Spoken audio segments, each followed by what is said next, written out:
The Broken Fathers podcast is for informational purposes only and should not be considered legal advice. If you are going through the family law court process, particularly as a father, then this podcast may be relevant to what you may experience. Some things we discuss in these episodes may be triggering, and if you suffer from any form of mental health related conditions or subject to domestic or family violence and need any assistance, then please call 1-800-RESPECT unlawfully.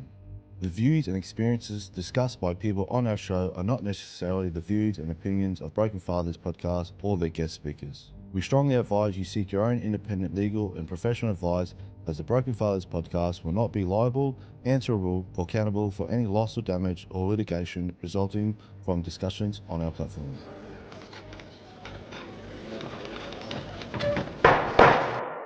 Right, this podcast is now in session. Welcome to another episode, Broken Fathers listeners. Today I'm joined with a father. He's 41 years old. He currently works in emergency services.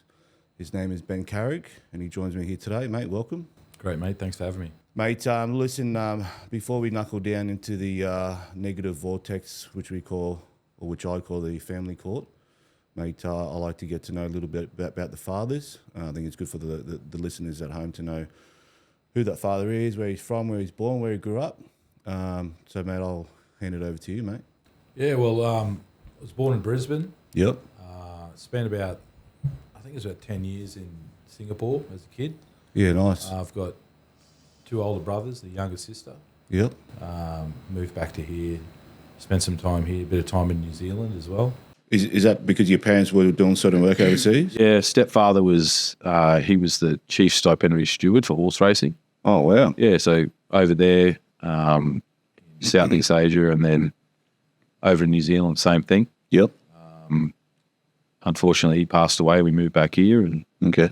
yeah, just ended up living in central Queensland, and eventually moved back down to Brisbane, and I've been here ever since. Where'd you go to school in when you were in Brizzy? I went to school at St Brendan's in Yeppoon. Oh, yeah. Yeah, so private boys school. Yeah, yeah. It's, I got an uncle that lives up there, yeah. yeah, it's a good little spot up there. It's good. I think it'd be a great spot to raise kids, like just a nice little quiet town. Emu Park's not far from there, eh? Yeah, it's a good spot, that one. well. Yeah. Emu Park, yeah. Yeah, it's a good little spot. Haven't been back since, Yep. but yeah, I'd like to take my boys up, show them where I grew up. Mate, need to get out of the way. Being a born and bred Brizzy boy, you don't go for Broncos, do you? No, who you go for? I'm more of a rah-rah man, like rugby. Oh, really? Yeah. You feel like that's a dying sport? It's weird. I think the grassroots level's suffering in Australia. But rugby league-wise, I think probably a Storm supporter. Oh, no. Yeah. That's not as bad as Broncos. But Yeah. I'm a bit off the Broncos. Like I know Mum's a mad Broncos supporter.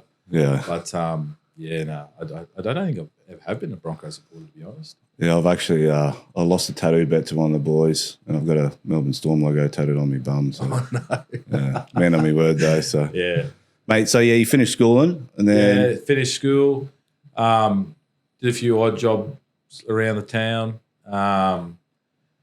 Then my brother sort of was toying with the idea of getting into the emergency services. yeah, nice. And, not something I would ever have thought of. Yep. Never on my radar. I was never one of those kids that said he wanted to be, a policeman or a fireman or anything like that. Yep. I was just sort of knocking about, doing whatever, and saw him doing it. And he's been a pretty big influence in my life. Yeah, good. In terms of where I am now. And, yeah, just went down that road, and I think it's nearly 20 years later. So how old were you when you joined the emergency services? I think I was early 20s, so I was probably about 23, Yeah, okay. I think, yeah. And your brother's older? Yeah, older, 2 years older, cool. yeah.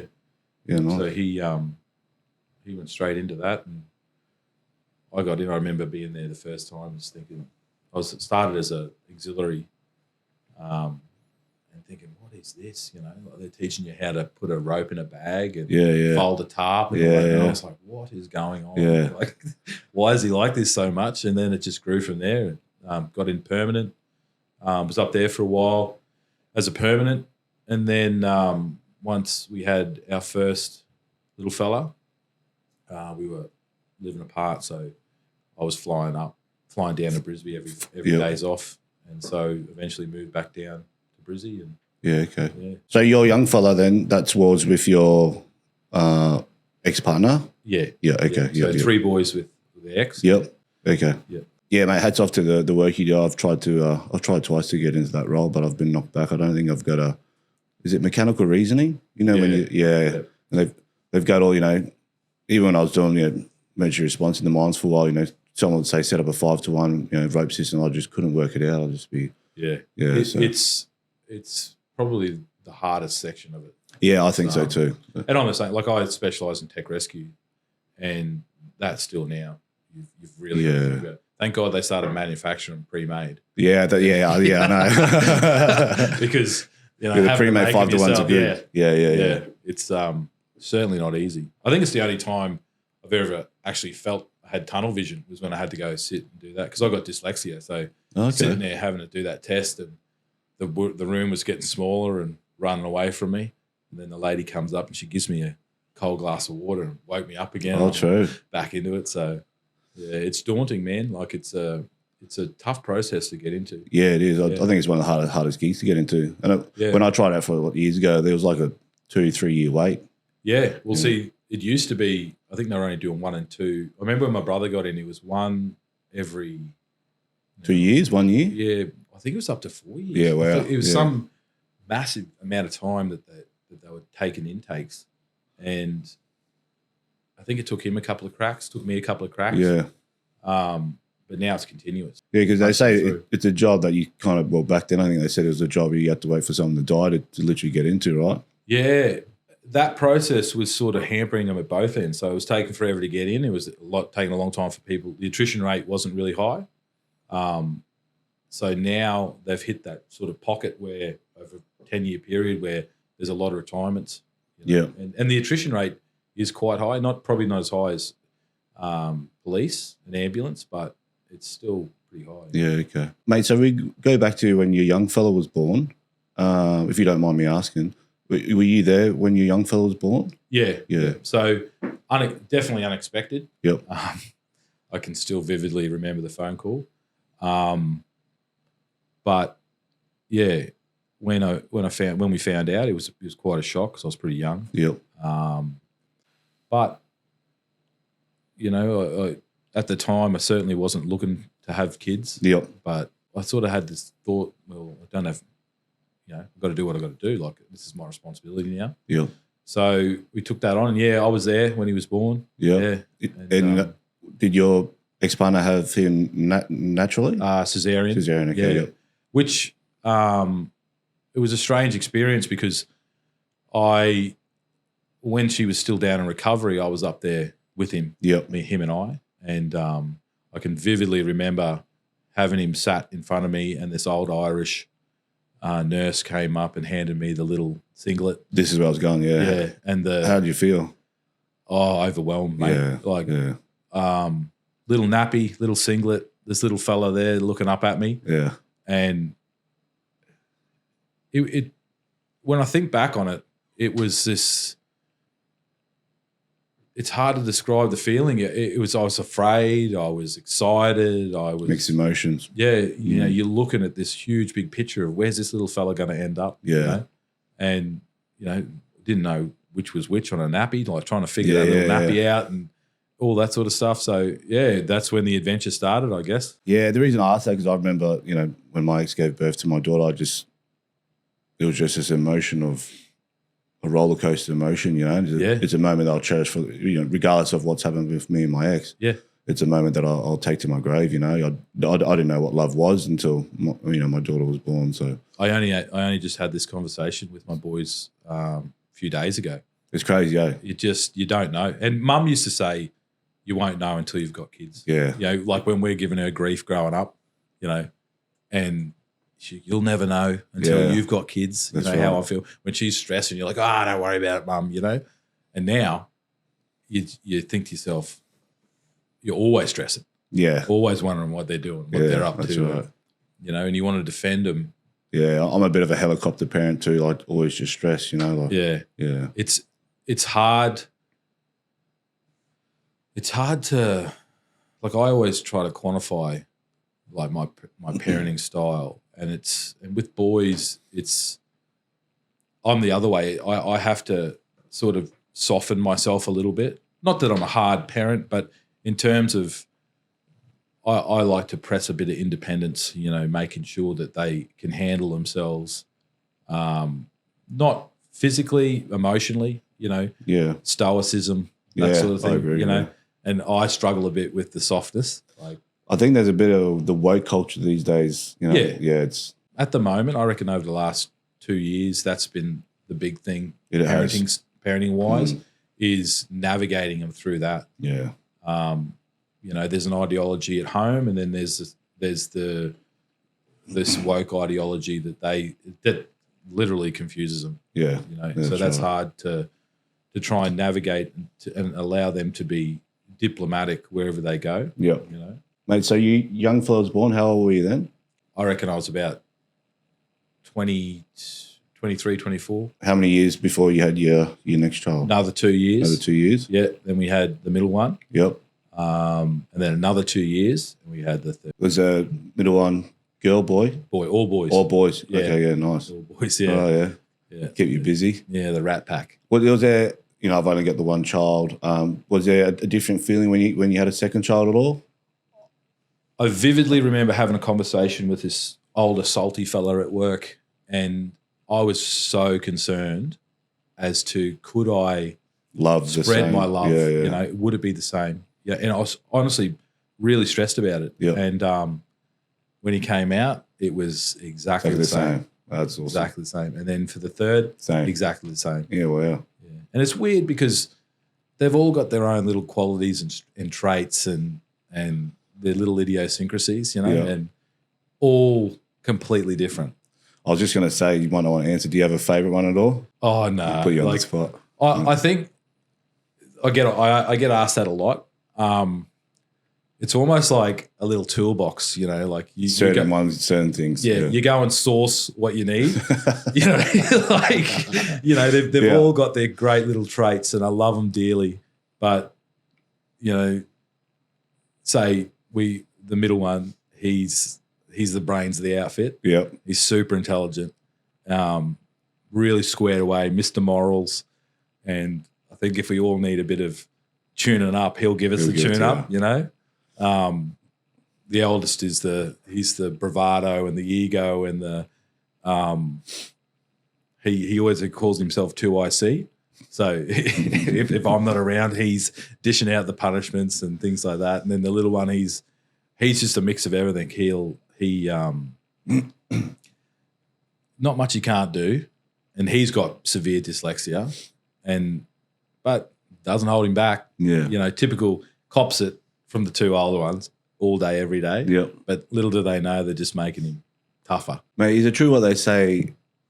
If your first child was peaceful, the second one's a menace, or vice versa. That's what some people have said to me. If your first one's a menace, your next one's going to be peaceful and quiet. It certainly dilutes as they go along. Like I always tell the story. I remember when the first one was born and we had the bassinet next to the bed, I could not sleep, and I would get up and lean over the bassinet and sort of like blow to see if he was still breathing, and things like that, stressing like crazy. You'd swaddle him, and then put him in really gently put him in the cot and things like that. Yeah. Middle one, first time parenting. Yeah. Middle one, you're like, oh yeah, you'll be right. Like in you go, and then the third one, you nearly throw him from the door into the cot. So yeah, it's he was pretty chaotic, the first one. Yeah. And they played rugby league, rugby union? They played rugby union. A little bit. I think the first one played a little bit of both, and then the other two was pretty much rugby union. Yeah, okay. And then we found jiu-jitsu and MMA. Yeah, I've seen you on the Insta. Yeah. So how long have you been doing that for? I think now it'd be nearly 4 years now. Yeah, enjoying it? Love it. Yeah. Best thing I did. How has the body though? Oh, yeah. Paul sore? Yeah. Always sore. Yeah, okay. Yeah, always sore. Always. The boys are now getting into that. Always little niggly injuries, bruises. One's got a black eye now. Yeah, we are. Copped that from the middle one the other day. So yeah, we are. They love it. Best thing I ever did. In regards to the relationship with your ex-partner, were there sort of obviously your relationship broke down at some point. Yeah, it was Was it between the first and second, or second or third? Were there signs? Were there the honest answer to that. Before we even had kids, it was bit rocky? yeah, Okay. it was on and off a lot. Yeah. And then unexpectedly, we had our first, so that brought us together naturally. Yeah.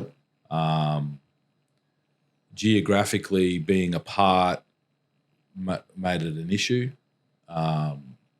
She moved up to Central Queensland for a little bit, but it just didn't work out. Is that where she's from originally? No, she's from Brisbane. Yeah. Okay. If you don't mind me asking, did you love your ex-partner? And the only reason I say that because a lot of people I speak to, like some will tell me they were with someone for 8 years, but they never fell in love. And I thought, how could you be with someone so long and not be in love? My hesitation isn't necessarily on the yes and no. It's the what I knew or what I thought love to be. Yeah, at that time, and there's different as you. Yeah. Yeah. It's. I don't think love's a static emotion. I think it ebbs and flows and moves and changes through your life experience. Yep. The short answer to that would be yes, I loved her. Yep. The love I have now for my wife is nowhere near what I felt then. Yeah. Okay. And that probably sounds a little cliche, like I'm sort of trying to back myself up there, but it's such a different type of love. I was a lot younger then. I hadn't gone on the journey I've been on and still on now. It was just, very different. Yeah. My next sort of questions will start leading down into, the family court path. What point there were there signs where you thought, we're going to have to go down the court path? I had no choice, to be honest. Yeah, there was a pivotal moment, sort of like the singularity. Was it after you've had 3 boys? Yeah, 3 boys. Yep. Yeah, 3 boys. I've thought on this for a long time. Yep. I've gone through the stages of blame. I've gone through the stages of self-reflection, blaming myself, and I've come out of it looking at it at the big picture. And if you're honest with yourself, you look at where you contributed to the outcome. Would you have done things differently? But at the end of the day, who I was then and who I am now would have probably not ended up in that situation. But I just ended up in a situation where police ended up being called because what the ex was doing in front of the kids. And then from there, I was into the journey. The journey started like down the rabbit hole, if you will. Yeah, just for the listeners at home, some that might be going through now or about to, but like in regards to going to see the lawyers for the first time, can you remember that at all? Can you remember if they explained what they expected, the time frame? It's a very set out process, and they're doing it all the time. There's no real emotion in it for them. I couldn't afford to see a big shot solicitor, one that could get the job done.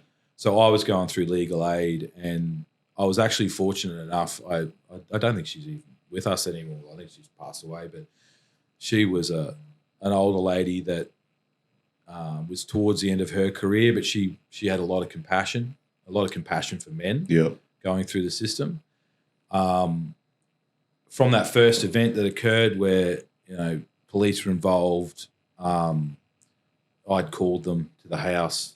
I left, even though I hadn't perpetrated anything, I thought that the police would act a certain way, so I was naive in that sense. Yeah. And then when I went to see this lady, the solicitor, the advice she gave me was, she gave me a lot of advice that now, when I look back, connecting the dots was quite helpful. But my advice to people going in to see a solicitor is do not be a passenger. Press your point, because they're providing a service to you. And I went in there as a passenger, and allowed them to take drive you. the reins of the wagon. You know what I mean? And we ended up where I didn't want to be. Yeah. A lot of the time I was put in the too hard basket.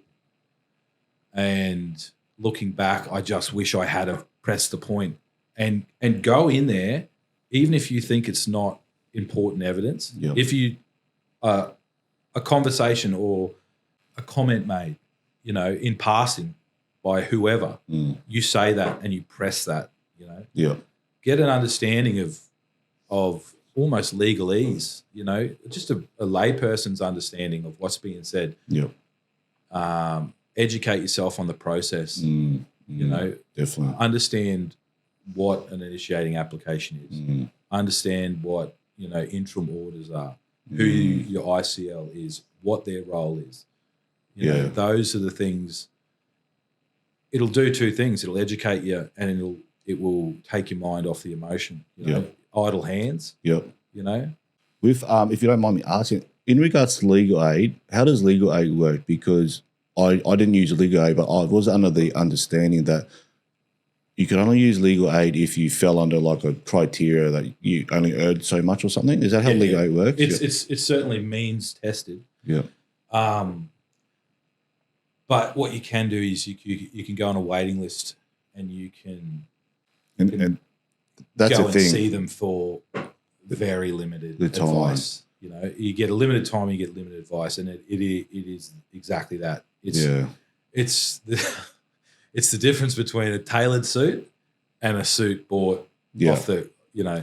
I was speaking to father last night. He said he had to wait a year to get into legal aid. Yeah. You're thrust into this system that you had this ideology of, that you just assume that, you know, this is right, this is wrong, they've done wrong, you've done right, everything's going to be okay. Yes, they'll wave the fist and go, yes, that's not right, you shouldn't do that, but that's not how it works. Yeah. So can you remember what year it was when you first started court? 2012. Okay. Yeah.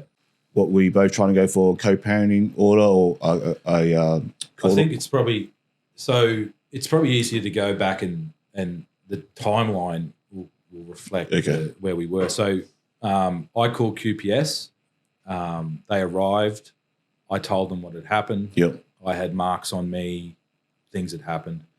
The kids had seen it, and they were quite upset. As soon as they arrived, as soon as my ex knew they were coming, her demeanour changed completely. Mm-hmm. It changed from the aggressor to the victim. Yep. And it was I know it was that very unbelievable. well. And that in itself, I'd never seen that person before. When QPS arrived, they split us up, and the first words out of the officer's mouth was, "Why didn't you defend yourself?" And I said to him, "Is your camera on?" And he said, "No." And I said, "Turn it on and ask me that." And I said, "If I had defended myself, you'd have me in the cuffs. That's right. I'd be in the paddy wagon. That's right. And we know where that ends." That's right. And I said, "What sort of a question is that anyway?" So as you can imagine, the other officers talking to the ex, I was asked to leave the house for 24 hours. So not knowing and naively thinking that, okay, if that's going to cool the situation down, I'll take the kids and we'll leave the house. We'll go to grandma's house. Yep. No, that's not what happened. And so the kids stayed and I went to mum's place. Within that 24 hours, the locks were changed on the doors. I'd gone around to the house to try and talk to the boys, and the house where the front door is, the house has floor-to-ceiling windows. The boys are there, not knowing what's going on, and the ex is there holding the littlest one, yelling at me, "You did this," blah blah blah. Yeah, the same story you hear all the time. Then within, I think, another 48 hours, QPS were there with the DVO. That went down that, and I didn't even know it was. I'd never even heard of it before that. And why was there grounds for a DVO? Can you remember? Oh, there was. Just saying that because you rocked up to your house. Is that what was it? Yeah. Yeah, it was just fabricated, completely It was And things that hadn't even happened. Yeah. That were being perpetrated by her. Yeah. And then there were things that were going on in the house that were just unbelievable. That if anyone had seen it. Oh, it's crazy. I totally relate and understand what you're saying. I've got CCTV footage of me being assaulted 7 times in a restaurant and also in a car. And the police didn't charge her. No. And the same question, why didn't you defend yourself? So legally, I could have. But I can guarantee you the big tattooed man that throws one elbow to disengage from my ex-partner is the one that's on the news because the headlines will read, big tattooed man assaults female. Absolutely. Ex-partner. But the big tattooed man that gets assaulted by, the gorgeous blonde with blue eyes, no one cares. Yeah. No. It's the victim story. Yeah, that's right. And the virtue signaling. Yeah. That it just. So the DVO gets put on you. What do you do? How's your state of mind? Well, the DVO, so, they come and issue the DVO and you're having a conversation and this is the common theme that was going on. They would come and talk to you and they'd be 2 blokes and I didn't realise it's pointless pleading, but I'm like, mate, that's not what happened. Yeah. This is what happened. And you start rambling on about everything that happened. You go, mate, you're just going to have to deal with it in court. So I get some advice, and I was advised to just accept it. I've never dealt with solicitors. I've never dealt with the police in this manner. Like, what? And then, accept it. You don't agree to it, but you accept it. Yeah. And that's what I did. And that was the biggest mistake I ever made. Yep. It affects you, like. Well, looking back, in hindsight, looking back, connecting the dots backwards. Yes, I see it now. Her profession, who she interacted with, how it was all set up. It's like there's a manual out there now. There is, and I'll address that later. Yeah, there is. And things just started to happen. Then all of a sudden, she's turning up to court with this bloke, and I'm like, hang on a minute, and then he's involved, and he's the hero, and that story, and you see it like, it just. I just sat back, and the thing that really blew my mind was you would sit in the DV court. There was no assistance for men. These women's legal service, legal service, and my favourite part was the safe room. That same. I was just saying I'll give you. I've told this story many times. This anecdotal story of. I already know what you're going to say. We haven't even spoken about this. But you go. And there was this lady there, clearly of lower socioeconomic inhabitants, and she's got, and I shouldn't laugh, but she was so stoic in her own virtue. She had a clearly broken nose and 2 black eyes. So she's a proper victim of domestic violence. Yeah. Okay. She's got the old Band-Aid over the top of the nose and the black eyes, and she sat there, and the lady comes around with the slip and says, do you want the children named on the order? And she said, well, what does that mean for the kids? And she says, it means that the father won't be able to see them. She goes, no, I don't want that.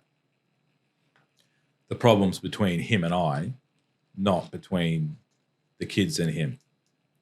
And she pressed and pressed and pressed this woman, who, mind you, is sitting out within the general public. She's sitting in the pews with everybody else, with all the blokes and everything like that. And she goes, no, he should be able to see his kids. He didn't do this in front of the kids. He's never done it in front of the kids. But no, she kept pressing. Meanwhile, the endless line of fake Louis Vuitton high heel wearing, dressed to the nines, women filing through with the sad look on their face and into the safe room. Yep. And sitting out in the pews are all the other women, the genuine victims of domestic violence, with everybody else, because there's no room in there for them. Yep. Because there's a certain demographic in there Yep. already. And that's the biggest thing. And I was there with my girlfriend at the time, and she was blown away. She could not believe it.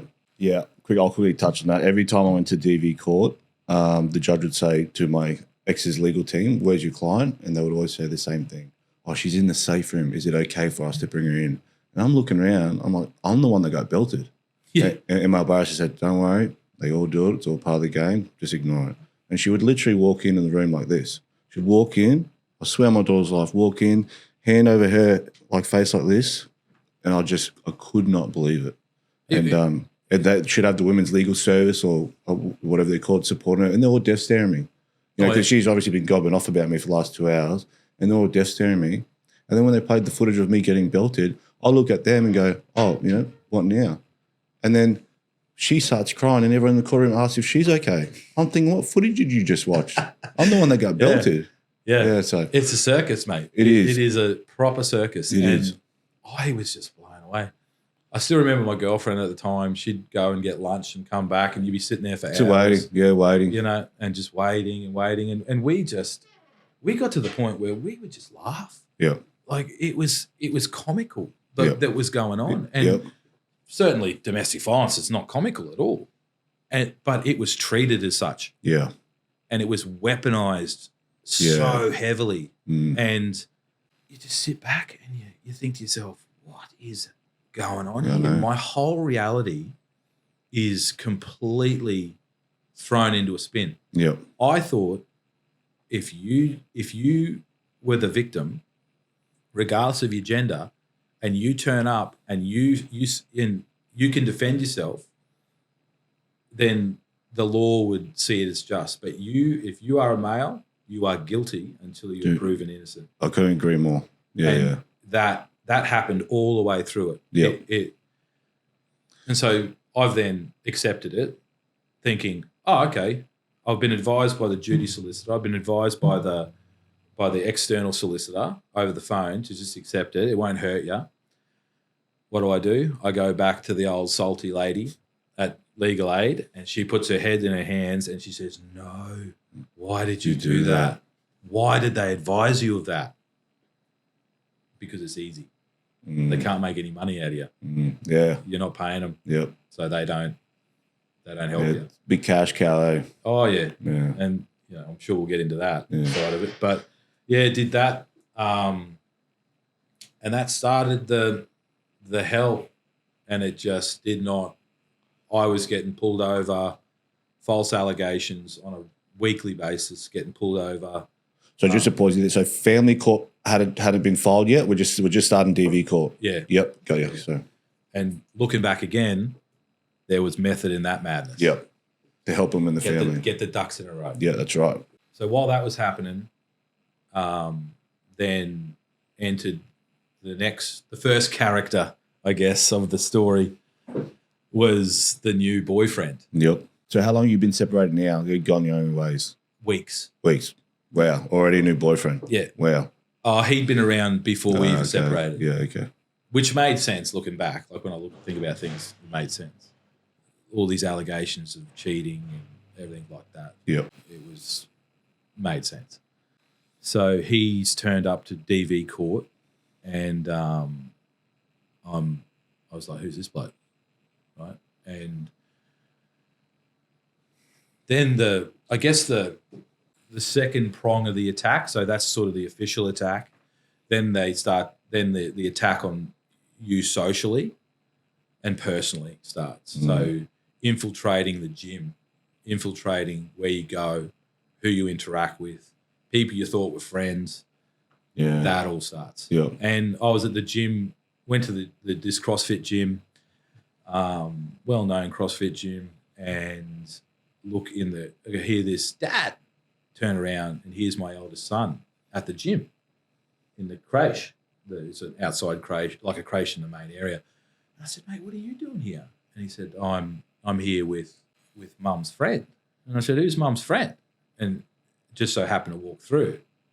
And I'll reference this all the time, like looking back. Yeah. And looking back, I was just like, of course. Of course it's him. Yeah. You know? Signs are there. Yeah. Yeah, of course it's him. Almost archetypical new boyfriend. Yeah. He comes up to me. He's nice as pie, introduces himself. I was like, oh, yeah, mate, yep. And he was nice as pie. How does it make you feel as a father, though, knowing that, I mean, I haven't experienced that yet, but, you know, I dread the day knowing that if I see a photo of, you know, someone else holding my daughter who I fought so hard for, to think, was there any emotion knowing that there was a random dude hanging around your son only a couple of weeks, you know? Definitely that protective. Yeah. You're like, hang on a minute. No. Yeah. Who is it? Who are you? Who the hell you are, mate? Yeah. And that was the conversation. Like, who are you, mate? Yeah. What are you? Why are you here? What are you doing? Why have you got my kid? Why are you at the gym with my kid? And I don't know who the hell you are. Yeah. Then I sort of took him with me and took him to the kindy, and because I knew there was going to be issues. Yeah. Then the kindy started to inform me of things that were being said. Mm. So there was attacks going at the kindy. There was attacks going at the gym. It was in court. Then the family court stuff started. So I received an initiating application. So 2012 you started the DV court. Then what year was family court? 2013. 2013. Okay, yeah. About a year later. Yeah, about a year later. Yeah. In that time, I was getting to see the boys a little bit. Yep. So nothing official, Yep. but I was getting to see them a little bit. And as you can imagine, things were, the new bloke was there and the boys were very, very young. And so that was a novelty, you know, that was all going on. So that was a bit, that was hurting me. Yeah. That I wasn't around them all the time. That was really painful. Yeah. You know, like I wasn't getting to see them every day, having to go to work, thinking about them. And how old were they all at that time? I think the youngest was about 18 months. Yeah. And then four and six. Six, yeah. And that's when you used to come home, seeing them every day, you know, kissing them goodbye, and then kissing them, coming home, and then just like that. Yeah. You know, just it killed. And that's gone, man. Yeah. And you so I had nowhere to live. And throughout my journey, there have been key players in that who I will be forever grateful. To, yeah. You know, and I see them now all the time. Yeah. And some of them I don't see anymore. Some of them are ex-girlfriends. But forever indebted to them. You really see who your true friends and family are during this family court process. Oh, yeah. My boys and I, we quite often talk about it now, and you know, we use analogies to describe things, and you know, we're certainly not heavily religious, but the old walking to the valley of death, you know, that dark valley, and I describe it to them, and that's the best way they comprehended it. Was honestly, boys, it was like you could see the sun on the horizon, which is where we are now. Yeah, I had to go through the hell. Yeah. You know, and you walk. It gives me shivers, man. Like, I think about that day, those days there, where you're faced with this almost unsurmountable problem, and you go into that valley, man. You know, you walk into it, and that you just not. It's not. Certainly not the physical valley, but it's that emotional. Yeah, that was some of the most painful times I've ever had in my life. Yeah, I agree. But nothing's broken me in life. Family court broke me. It broke me many times. Yeah, many times. Yeah. Many times, I think, with people who could see. And I had this conversation yesterday with a work colleague. I remember falling on the bed, falling on the floor, and I didn't get up for about 3 hours. I just cried the whole time, just sobbed, you know. And you know, I had nowhere to live. I was living at my sister's house for a little bit. I had nowhere really to take the boys. And if I could cast a pearl of wisdom at this point, and for those going through it at this point, don't worry at all about quantity of time. This is probably the first of the pearls. Don't worry about the quantity of time. It does not matter, because I went further on in my story. I had at certain points 30 seconds. Sometimes I had 5 minutes. Sometimes I had 40 minutes. And that's what I started to work on. I started to figure out this matrix, right? So at one point, you've got this shit show that is the legal system, whatever court you're in. Yep. You're dealing with that. The old analogy, your dad's holding the shield and the arrows are coming in. Yeah. Right? I've got that photo, yep. Yeah. And they're hitting you. You're copping them. Yeah. And at the start, your shield's nice and shiny and ready, right? Your sword is sharp. And then I had to start to figure out how to get the maximum amount of bang for your time. Yep. And we to this day, we still do things. And one was Release the Hounds, from The Simpsons, and Monty Burns says Release the Hounds. So we used to play this game, and one of them was still crawling, just humble, but they would have so much pent up tension from everything that was going on. And I thought, how the hell can we get through to them if they've got all that tension? So we'd play this game, Release the Hounds, and one would be up there at the end and the other two, and I'd kick the footy and they'd run up and tackle each other. And most of the times, the first couple of times, it'd end up in tears. Yep. But after that was the best quality time you could ever have, because they'd release that tension, and then they were just themselves. They were happy, and they released that tension. So I was just working on quality of time, not quantity of time. Yep. Changeovers were really hard. Where were we doing changeover? Was that? That's what I was just going to say. Yeah.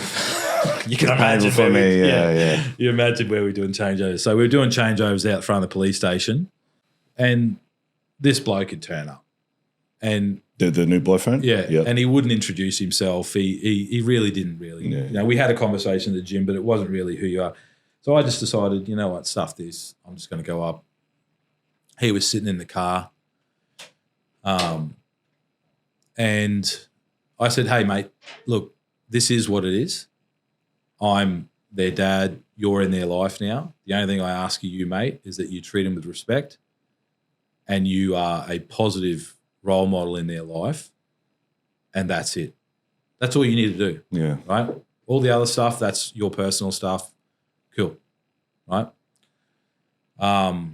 He was like, "Oh, yep, typical." Yeah. You know Couldn't how- care. you know how it just, is. yeah.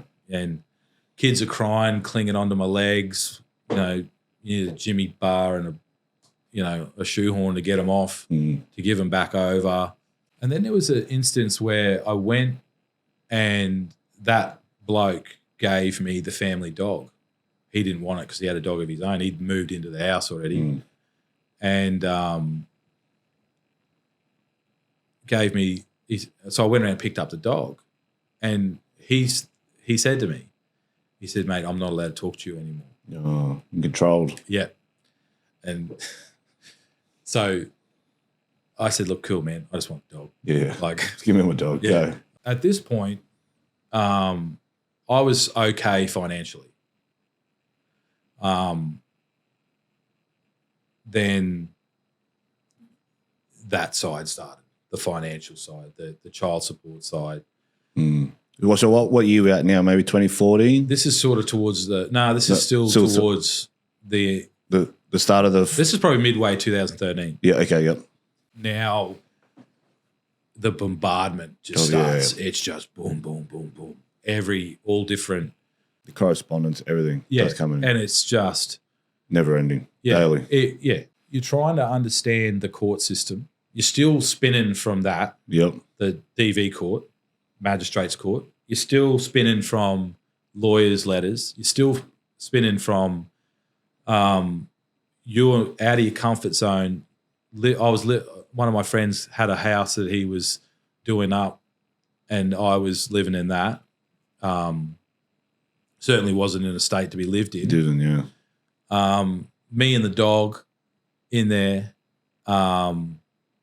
trying to, no furniture, no nothing, just trying to figure out what to do there. Then the child support starts. Then the family court has now begun. Yep. And so you're initially hit with this affidavit with the initiating application. Then you've got because the DVO. Tying the DV into it. The DVs now. Then you've got what was it called? What used to go with it, with the affidavit, was the risk of harm. Yeah, okay. Like a risk of harm or whatever. I can't remember what it's called. That's in there. And then that's just this, you are Satan reincarnated. Yeah. You're the worst thing that's ever happened to those children. Biggest monster in the world. Yeah, worst dude ever. Everything's coming from ego. That's what I found looking back in reflection. Everything's coming from my ego. I'm looking at it. Ego, ego, ego. Responses, ego, ego, ego. Then you start text messaging. Oi, what's this? Why did you say this? Blah, blah, blah, blah, blah, blah. Then you're breaching the DVO. Yeah. Then you're down that road. And that just was just this circle. It was like punching myself in the face because I was of the assumption that if it was for the kids, then you weren't breaching the DVO. And I was only contacting her in relation and very polite, very civil. And then in months, probably about 2 or 3 months, it was just constant breaches. And, you walk into the courtroom and the judge takes one look at you and you're 6 foot, 120 kilos with tattoos and big burly man. Yeah. You're the enemy straight away. And so then you're dealing with those, which ended up getting just thrown out because they were in relation to the kids. Yeah. It's time and energy, right? Yeah. And then you get taken into the police station and and one thing that blew me away was the legalese side of things with police. They'll talk to you one way, you'll leave there, the paperwork comes through, and that's not what went on. No. Yeah, I'll touch on that later. Yeah. And, and you just treated like, you're just like, what is happening? It's just this espionage that's going on. Yeah. So, yeah, welcome to family court. Yeah. Oh, actually, no, I've missed quite a significant part. Because of the breach, the ex has gone to the schools and the kindy. And told all them. them. But she's lied and said that this was an order that I'm not allowed anywhere near the kids. It was a restraining order. All right. And so I've turned up to the kindy, and because I had good rapport with the kindy manager at the time, they've pulled me aside and we had a conversation. She says, I don't know any of this stuff, but I'm pretty sure this isn't a restraining order. But I do know that if you keep coming here, someone here is going to call the police. Yeah. And so I stopped going to the kindy. Then the school, same thing. I remember turning up to the school to reading in the morning, and I was surrounded by 8 women, literally surrounded, and asked to leave the school. Which is such a kick in the teeth. I couldn't imagine how that make you feel either, you know what I mean? Oh, yeah. Like, just for the kids. Yeah. The eldest, he remembers it. Yeah. He remembers that day that happened. That was sort of it. That was before that, I was getting to see them. I was getting to have some quality time with them. And I'm so glad I do this, and it makes me shudder to think, you asked me for a quote and I gave one. But I didn't want to give you this one because I didn't think it would be thing. But this to me is somewhat childish, but it is so poignant, and it was the link that my boys say got them through. Yep. And they said it was pinky promise. Yeah, okay. And it's tattooed on my ribs. And I used to say to them, Dad will always, if I pinky promise, it'll happen. Yeah. And we would pinky promise. I still remember their little pinky. Oh, that's mad. And and it really makes me cry, man. Yeah. Their little pinky and the look in their eye, they look into your soul, man. And they're like, you're leaving them to go. You're leaving them in their situation. Yeah. And this is where the ego started to die. I'm not really suffering here. They're suffering. They're suffering. Yeah, the child's suffering. And I still remember that to this day, looking at them and walking out, I'm not suffering here. And that became the link, man. Yeah. And then from pretty much that moment, I didn't see them again for about 2.5 years. Yeah. Because anytime I tried to see them, breach. I was breached, I was arrested, or not just detained. I've spoken to a lot of fathers, and there's an ex-policeman who I've spoken briefly to, and he got put in prison for breaching that. And, you know, yeah, anyway, sorry. And it's true. Like, I didn't have a choice, you know, and they were just kept from me. So then their schools would change. The kindy was changed. I didn't know where they were anymore. And I would message, I would email through the right avenue, get nothing back. The only correspondence I got was property. Of course. Or family court. They needed money. Yeah. And you know what I mean? Like, that is my biggest gripe. I see guys at work going through it, and that's all they care about. Yeah, I know. They just, you sit in the family court and you see them all sitting there, like groveling over shit. Yeah, like, cars, jet skis, money. Meanwhile, you're there fighting for the kids. Yeah. And they keep bringing up money. Give me this, give me that. I can laugh at it now because I'm sort of I can see the little dot at the end of the tunnel from here. I can see it from here. But I remember sitting. I went to family court the first time on my own, and I remember sitting in the corner upstairs, with a bunch of other dads, and no one was talking. Everyone was sort of like, head down, like we're heading to the gallows. Yeah, watching this circus go on out the front of the doors of the court, and you'd see them walk out with the big shot lawyer, and then the not so independent child solicitor, you know, all that sort of stuff going on. And I remember seeing this one solicitor, and he was like something out of a movie, man. He was like something out of Suits. Like, he strutted out there. He knew everyone. He might as well have been doing this while he's walking out. Yeah. Shooting McGavin. Yeah. And he was on the dad side. Yep. Right? So he's come out, obviously had a great result. Yep. And they're hugging and things are good. And I'm sitting back there. You know, I'm eating baked beans on toast and sharing them with the dog. And, you know, sitting back. And all these other guys are all sitting there looking at it going, you know, like, what are we going to see? Yeah, what are we going to get? And then you'd go in there and you'd get berated, and, you know, you're there with the basic paperwork that you were given and a couple of crayons pretty much. Yeah. You go in there and they've got a pile this thick and, you know, all that sort of stuff. This one judge, he was a pretty hard-nosed guy, like, brilliant man. You could tell he was a brilliant man. But he was probably the only one that was at the initial stages that could see what was happening. And this was what do they call it? It's a hearing? No, mention.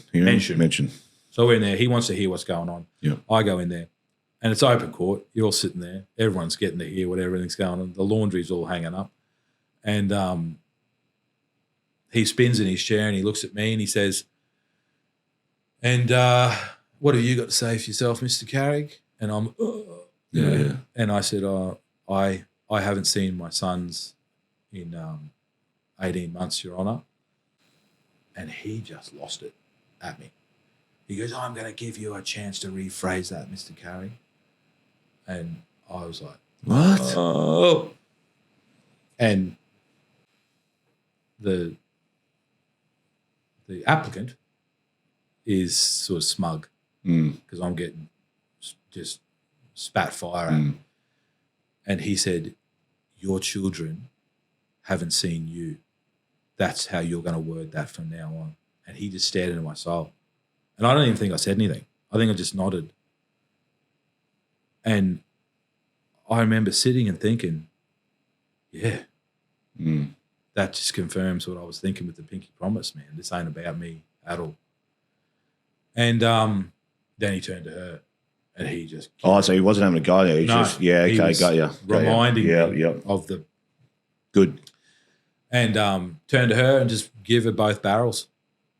And he literally said, I've read through all of this and it's the same thing. Yeah. Verbatim.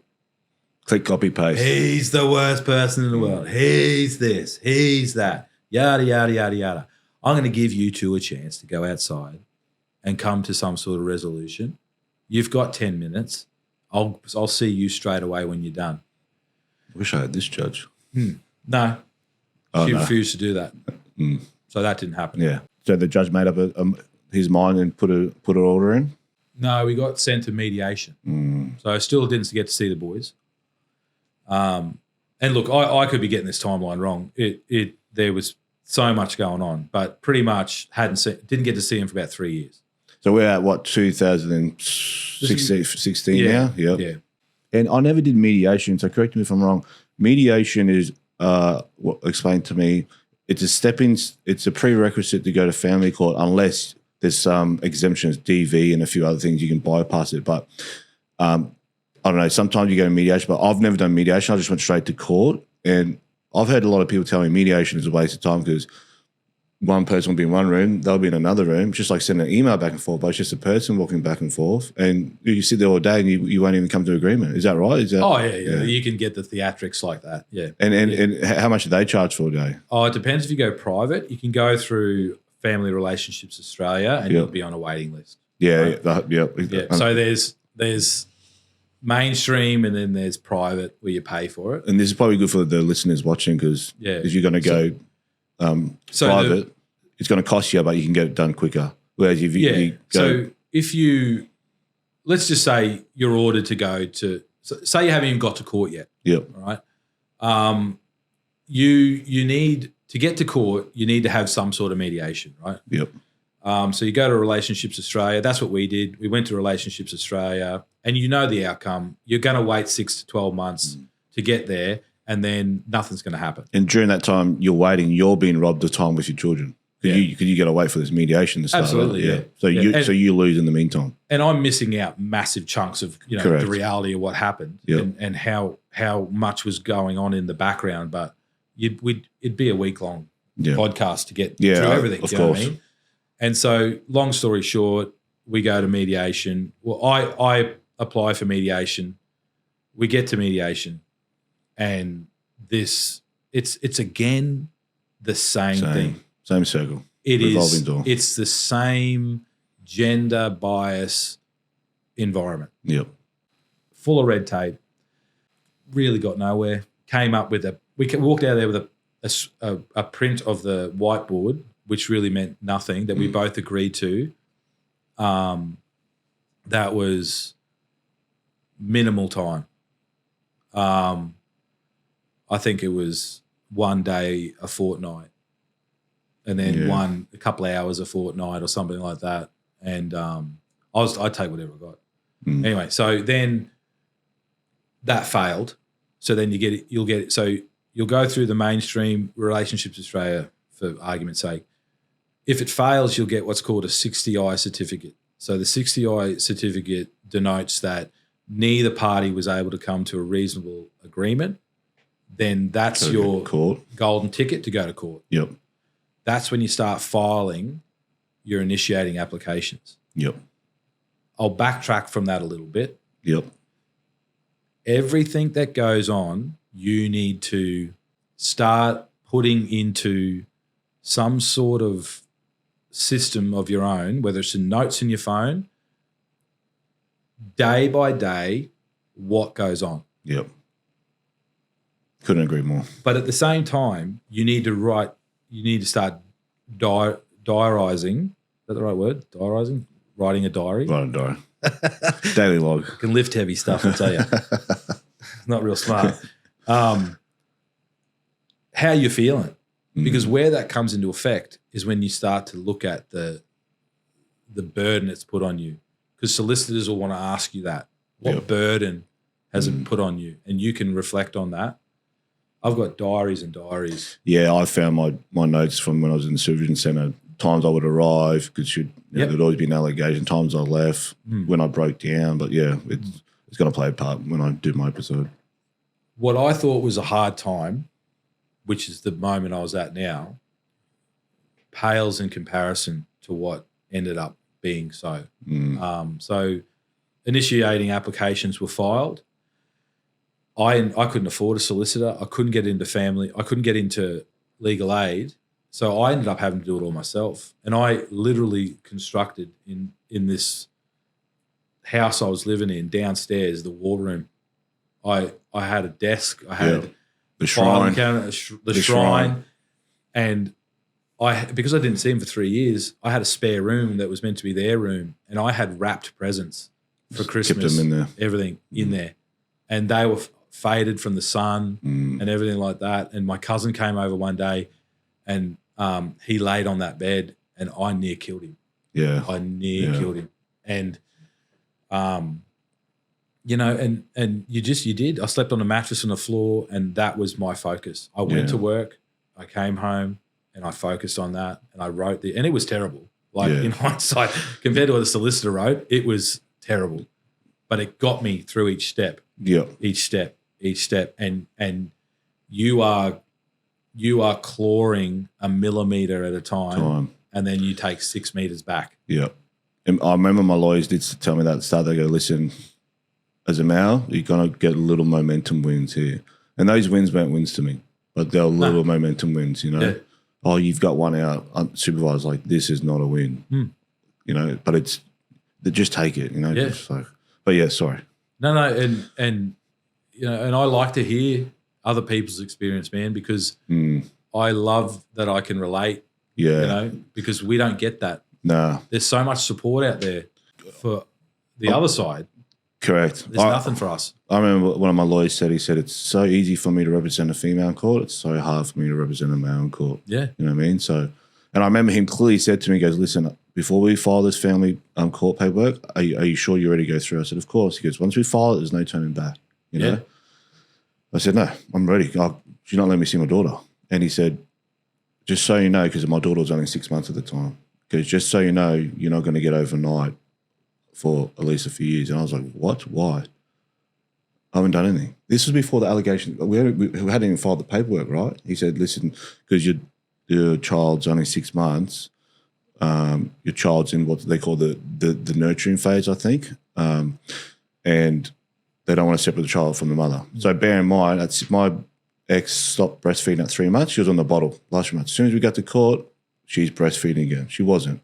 But that way, her argument was we couldn't let my daughter with me for more than 1 hour, 2 hours, because she had to breastfeed again. So when I broke down, I hadn't even entered family court yet. I was crying in my lawyer's office because he said, you're not going to get overnight for a few years. I said, I haven't even done anything. You know, he goes, I know, it's just, we don't agree, but it is what it is in the family court. I was just like, mate, I empathise with you, buddy. Like it's and it's for the listeners at home, because I've had a lot of guys message me the last few days, man, I'm a year in, I'm a 2 year in, what should I do? Have you got any advice? And I don't want to be that person to tell them, throw the towel in, or not throw the towel in, you know what I mean? But, you know, it's good. They're going to hear other people's stories and your story, you know, like 3 years in, you know, couldn't get legal, I had to wait. So, you know, some of them might be listening and going, shit, I can't afford, I'm going to have to get legal. I'm going to have to wait minimum, you know, 6, 12 months, you know. So I think it's going to open eyes to a lot of fellas out there that are listening and give them a bit of a heads up, like what to expect, you know. So I tore apart the seams. I vividly remember this. There's a girlfriend that I had early on, another person that, you know, without them, their support at that time, you know, even though they weren't meant to go the whole journey, they walked the path with me. Apart, yeah. And we were down in northern New South Wales, and I went, it was just on dark, the sun was going down, and you function, but you're not, it's always you're physically there, but not mentally there. You know, you see, it's almost like you see those paintings, you know, where the demon's just over the back of you, you know, like always just on your back. It's always there no matter what you're doing. And this little boy was there with his mum, and almost a doppelganger for my youngest. at that age. Yeah. You know. And I looked at him, smiled, kept walking, got into the toilet and just tore apart. Didn't even notice it, just tore apart at the seams. I was washing my hands after and just tore apart to the point I thought I was being quiet. The lady comes with the little fella and she goes, "Oh, mate, are you okay?" And I said, "Oh, yeah, I'm all right. And she goes, "No, you're not. You're not okay." And I said, she goes, "Can you tell me?" And I said, "Oh, your young fella looks like my young fella. I haven't seen him for over 2 years." And she just broke apart. You know, she started crying and she's like, "Oh, you know," she's apologising to me. And I said, "You can't apologise for that." You know, it sort of broke the ice a bit, which was good. But there were many moments like that. Yeah. Many. And when you're in this system, like you get reminded, like my daughter's 6 months, everywhere I went, I'd see someone pushing a pram. It's a daily, you can't escape this nightmare. Everywhere you go, my parents, it's the only grandchild. You see other grandparents with the kids. It doesn't matter where you go, you're reminded. People invited me, you know, "Oh, you were having our kids' party this weekend, you're invited," and you don't reply because, you know, it's not their fault. They don't realise the vortex you're in, but I don't want to go to a kid's party when I can't even see my own kid. I was the same, mate. And I being at work, you know, and going to jobs where kids are involved. I was going to ask you that because obviously given your type of work, I remember, how do I word this? I remember working overseas and I had seen things with kids which didn't affect me at the time, not because I didn't care. I was just a single man. I wasn't a father. And since I've had my daughter, I think of those things and it rattles me. I don't watch war anymore on TV because I'm a father now. I'd see, and it just affects me. Like, given your type of work, I'm sure you would have gone to, like, you know, won't dig too deep, car crashes and that. And, you know, you've probably seen some stuff there that did stuff that you saw when you weren't a father affect you different when you became a father, if that makes sense? Yeah. It's crazy. It's crazy.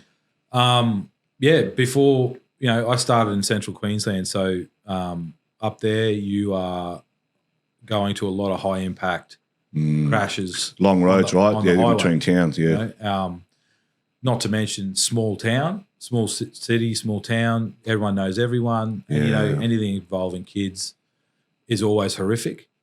But also at the same time, being young, there is that slight disconnect, you know, disconnect in the sense that it's easier to process. You don't have added, that added linked emotion of, I have kids that age, I have this, you know, but definitely harder. Yeah. Definitely. Even now, you know, with the youth crime situation, you go into crashes where those sort of kids are involved, and, you know, my eldest is nothing like that, but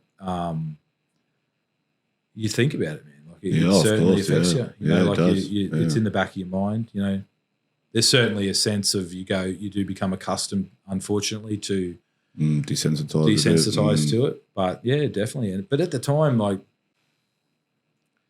I started to develop processes, and some of the craziest stuff, man. Like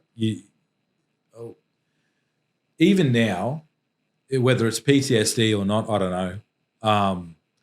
Going to bed is difficult. This is going to sound nuts. No. I'll tell you. It's, if I walk into my room before bed, my bedtime processes, the light has to be on, right? Yeah, right. And not to sleep, but I used to, when I couldn't see the boys, I was so afraid of my mind racing at night. It's like being put in a dark room with a tiger in there, like going in there and laying down, and you haven't seen your kids, and you're feeling, what are they going through? What's happening? Are they in pain? Are they missing me? All these things happen. And you'd lay down there. So I'd lay with the light on for a while, and I'd nod off. And then if I woke up, I'd turn it off and go to bed. Yeah. And still now, I still do that process. I bet your dogs played a big part in this. I tell people all the time, you got to keep yourself busy mentally and physically, and it's all good when you're not at home, you're working, you're training. But when you go back to a big house, lonely house by yourself, and you're staring at that ceiling, you know, and I didn't go in my daughter's room until we had to move. I didn't move anything. I didn't touch anything. I couldn't even physically walk in there until I got this up. Yeah. And then, but yeah, my dog played a big part because when you're at home or by yourself, that's when the dark times happen, you know. So And it's funny how they know. They know. They know. Duke, I used to have Duke. He was a golden Labrador, and he was my little rock, you know. And he would know. It's crazy, hey? He'd come home from work and he would look at you and he knew. You know if you had a straight bad away. day. And you'd walk in and you'd drop your bag and you'd walk down the hallway and he would just follow suit, you know. And then I'd lay on the ground on the mattress and he'd lay next to me on the floor and he'd just go every time. And I figured it out. Like every time I was really feeling it, he would go like that. And yeah, he sat there with me, cried. He sat there with me, happy, you know. And because we got him as a puppy. He grew up with the boys. And there was a bloke at work who, once child support started, they could tell that everyone knew, you know, everyone knew that I wouldn't come to work with dinner, lunch. People had, you know, the most horrifying thing for me was when it was a coffee shout. Oh, yeah. And you had to feel buy the everyone pressure. coffee. Yeah. And I didn't have any money. And then eventually people would start to figure that out and, you know, the boys all band together. Yep. And then eventually I started get in my car to go home and there'd be $50. Oh, awesome. And at the end of each tour of 4 shifts, there'd be $50. And I'd turn around and look around. I'm like, who is doing this? Like, never knew. Mm. And then years and years later, I found out who it was. And when my wife and I were together, we both had a dog each and we had to get rid of our dogs because we couldn't fit them in the house we were in. And it was devastating to have to get rid of Duke. And this one day we're standing there and I was talking to this old fella and he's because he'd been through what we've been through back in the day, you know. And I said, I've got to get rid of Duke. And he goes, what? You know, because he knew Duke. And he goes, I'll take him. And I said, really? And he goes, yeah, I'll take him. I live on my own. I'm lonely. I'll take him. And I could not have thought of a better person because it turned out he was the one give me the $50. And it was just this crazy how the universe works. Yeah, great moment, man, and he's so happy. Like him and Duke, like Duke's older now, but he's so happy. That's awesome. He just, and a moment happened with Duke. We had to go all through the court process, and the boys were sad to see him go too. And all through the court process, we had to go and see one of these psychologists, you know, this family psychologist. The family report writer? Nah, this one was just we had to go see one. Yeah. And she was all right. She was pretty good out of considering. Yeah. And we're in this little back street in Spring Hill.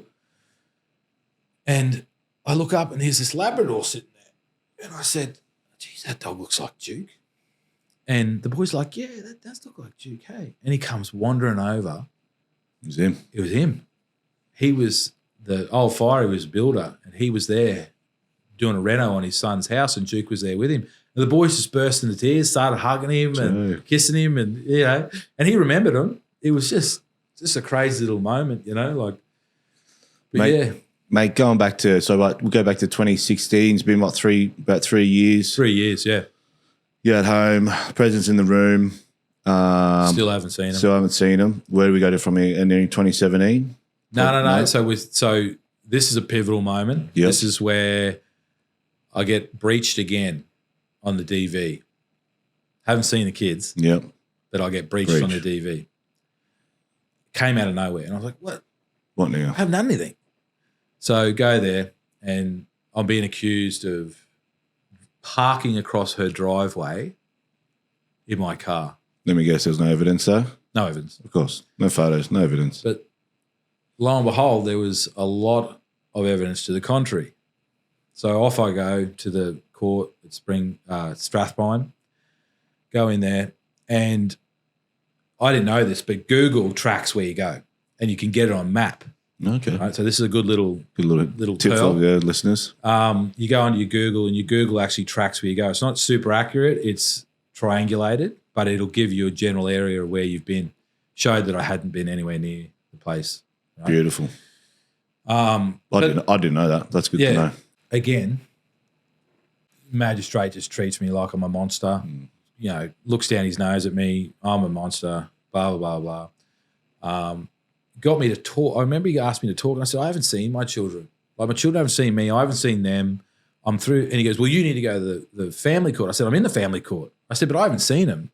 I said, I thought DVs were meant to not stop you from seeing your child unless it specifies. Yeah. You know, through child safety. No. He goes, no. Yep. Well, that's true. It shouldn't.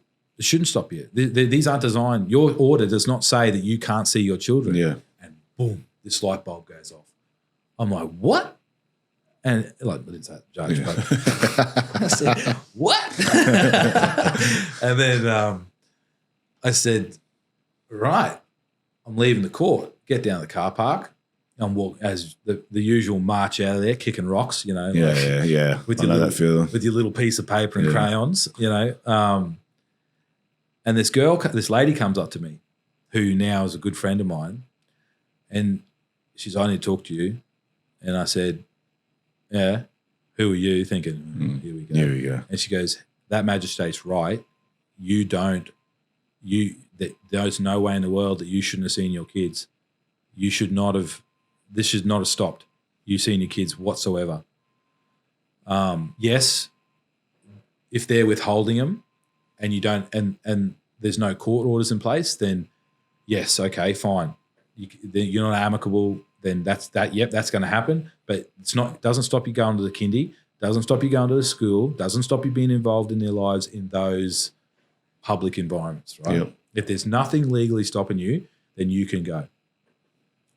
Straight away, get on the phone to mum, start telling mum. And she's like, right, you know what to do. And I went, yep. So we started looking for him. I went school to school, every kindy Yep. in that area. And I'll try not to cry when I tell this story. I was actually, I was going to get some tissues before. So we go from kindy to kindy. My kid's here, and my kid's here, and my kid's here. No. Get to this one kindy. The kindy I least expected them to be at. Well, that's where they were. And that's where they were. Probably a tactical decision from Very her much end. so. Yeah. Very much so. Get there, press on the front doorbell. It's like Fort Knox. Lady comes to the door, looks at me, dead in the eye, and says, I've been waiting for you. And I said, sorry? I was like, great, I'm going to get arrested. Yeah, here we go. Here we go. You know? And she goes, come in. And I go down this hallway and dead set. They were waiting for you. No. I'm looking left and right, like scanning this hallway, checking every door I go past, thinking what's going to happen. Get into her office. She gets there and she says, they're here. No That's way. me. And I got chills, man. Yeah. And she goes, they're here. And she says, they said, No, you're all right, brother. You take your time. This is what's going to happen when I do my episode too. she said, they said, he'll come. Like, he'll be here. You're all right, brother. You take your time. They said, my dad will come because he promised. I think he promised. And yeah, so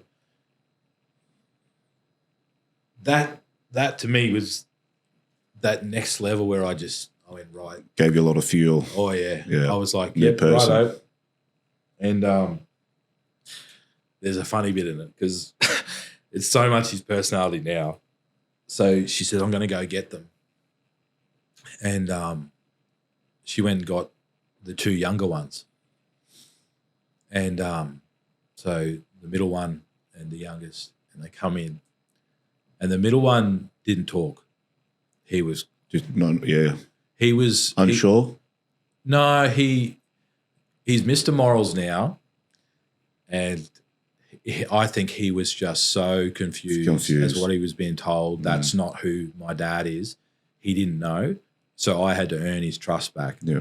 But the youngest one, he comes in, minces into the room, and he goes, they both go, or the middle one, but the youngest goes, Daddy, like that. And he comes in and leans on the chair, pulls his dummy out, and goes, where have you been? Like that. He goes, where have you been? And I just burst out laughing. And, that's his personality now, like just dry. So that was sort of in the morning. And I said, look, I'm going to start coming here every day. I said, if I'm not at work, I'll be here. Perfect. And she said, okay, yep. And so then we got into discussion about the DVO. And I said, it doesn't stop me. It's like you need to get your legal people and you need to ask them and tell them that,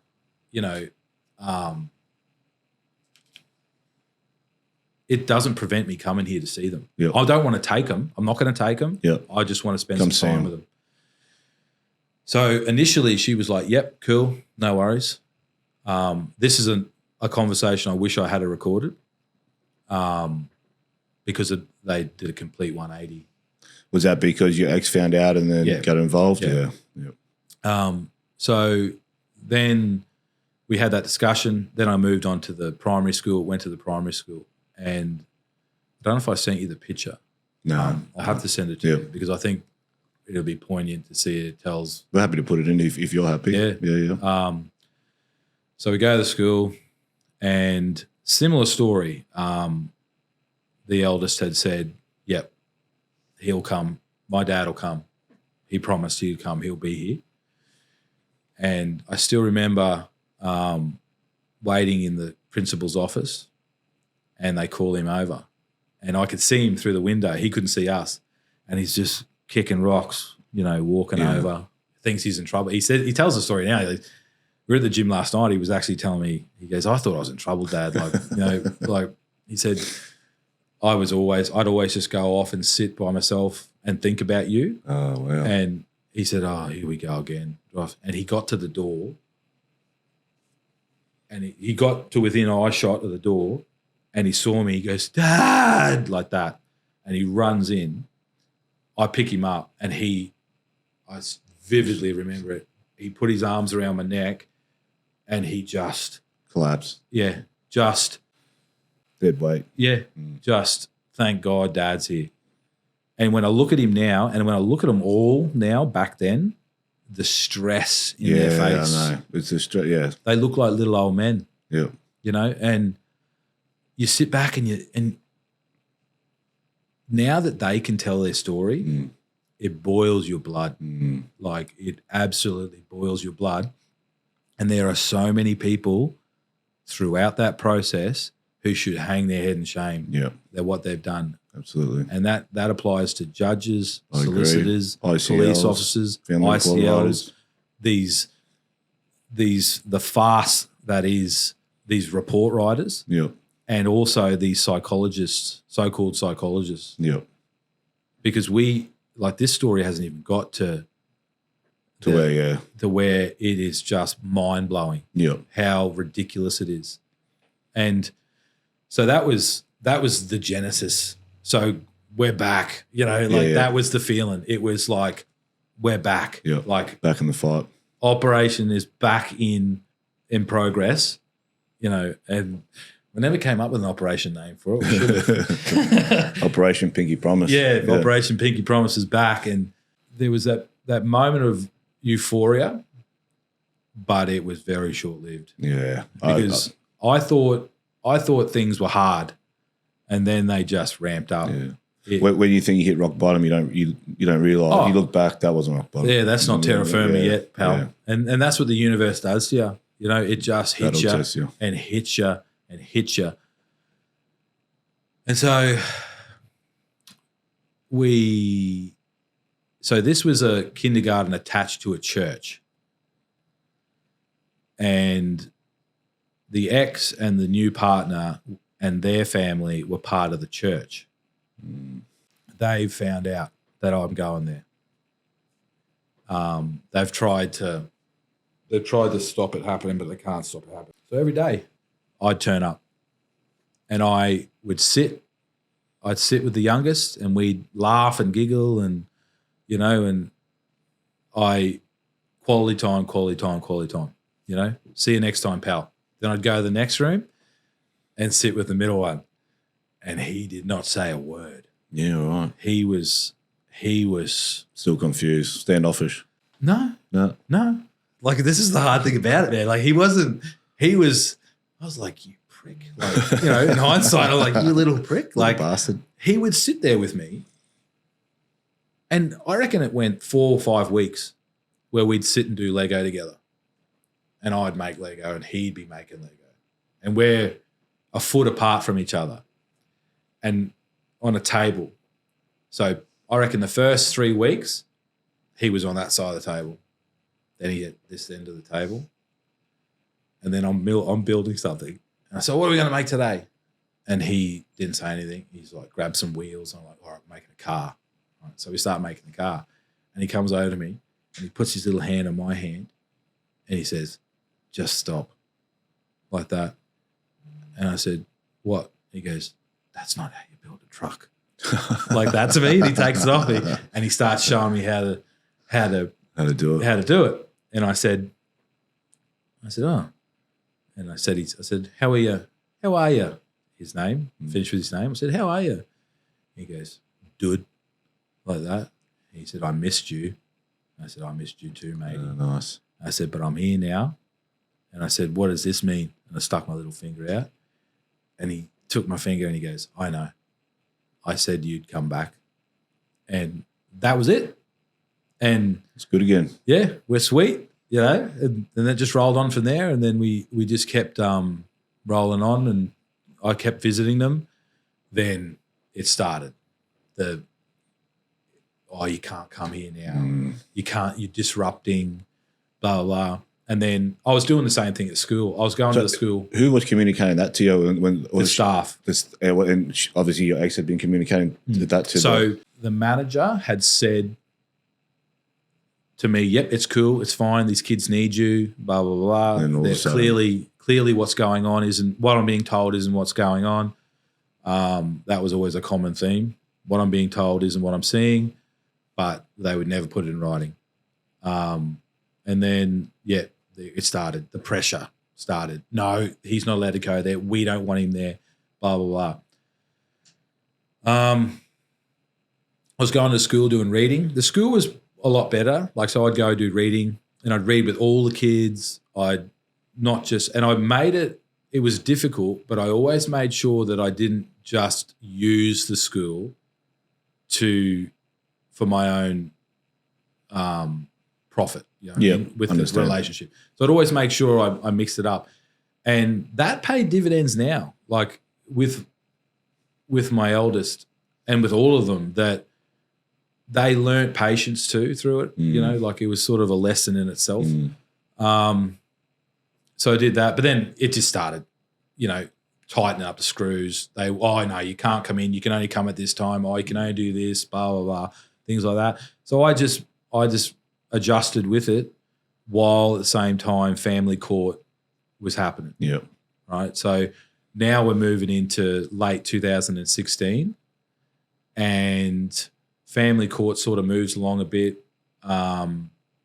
Any progress? Not really. Just So we had a lot of progress. So we saw the same judge again, and then we ended up having to mediate at the court with the not independent child solicitor, because this woman, while this is all going on, my ex is having more children with the new partner. Yeah. So she's already had one. I think she was. Did your child support go up when she had children? Oh, yeah. How does that work? I don't understand. There's heaps of fathers are telling me that. Oh, that's a lovely little algorithm. I had a father tell me the other day, he said, my child support's gone up because she's had a child with someone else. I'm like, well, that's not your child. That's what I said. Yeah. I don't know how that, the not so supportive child support. The powers that child support has is crazy. But anyway, sorry. Yeah, that's a world unto itself. Yeah, it's crazy. But don't get me started. Yeah. I've probably butchered this timeline, but around 2016, late 2015, I pretty much saw the boys. Early 2016, we were issued the ICL. The ICL was not independent whatsoever. They For the listeners at home, when you go to court, family court, ICL stands for, because you're going to hear this terminology pop up in a lot of episodes as we go along. ICL is an independent children's lawyer appointed by the family court to represent the child's best interests in a family law case. The role of the ICL is to present information to the court about your child's welfare and views. ICLs are obliged to consider the views of the child, but ultimately provide their own independent perspective about what arrangements or decisions are in the child's best interest. The main roles include arranging for necessary evidence, including expert evidence to be obtained and put before the court. So sorry, mate. Yeah. Your ICL. Exactly. So we get issued an ICL. Yep. Older lady, obviously been around the traps a long time, close to retirement. Not so independent. We get, so the ex, I think she's had her first child then, or the first child was probably about 12 to 18 months old. They're there at the court with the child. We walk out. I walk into the courtroom here. I walk into the outside the courtroom. Here she's holding her baby, having a big laugh. And, to me, that's not independent. No. That's not, you're not aloof to each party and you're not looking at it from an objective point of view. So we end up going to court, I think I got well below the 13%.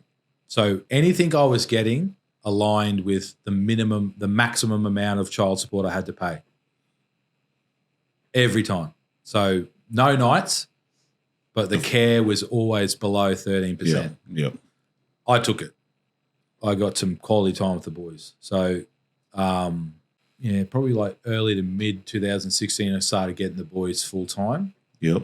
I then took a role in oil and gas to help fund the legal fees. Yep. So while I didn't have the boys, I was able to work and do that. So it was tough, like working my main career and then working oil and gas was difficult. Was it FIFO? Yeah. Yep. So I was doing shutdowns. Yep. So 2-3 weeks at a time type thing. Oh, up to 8. 8, yeah.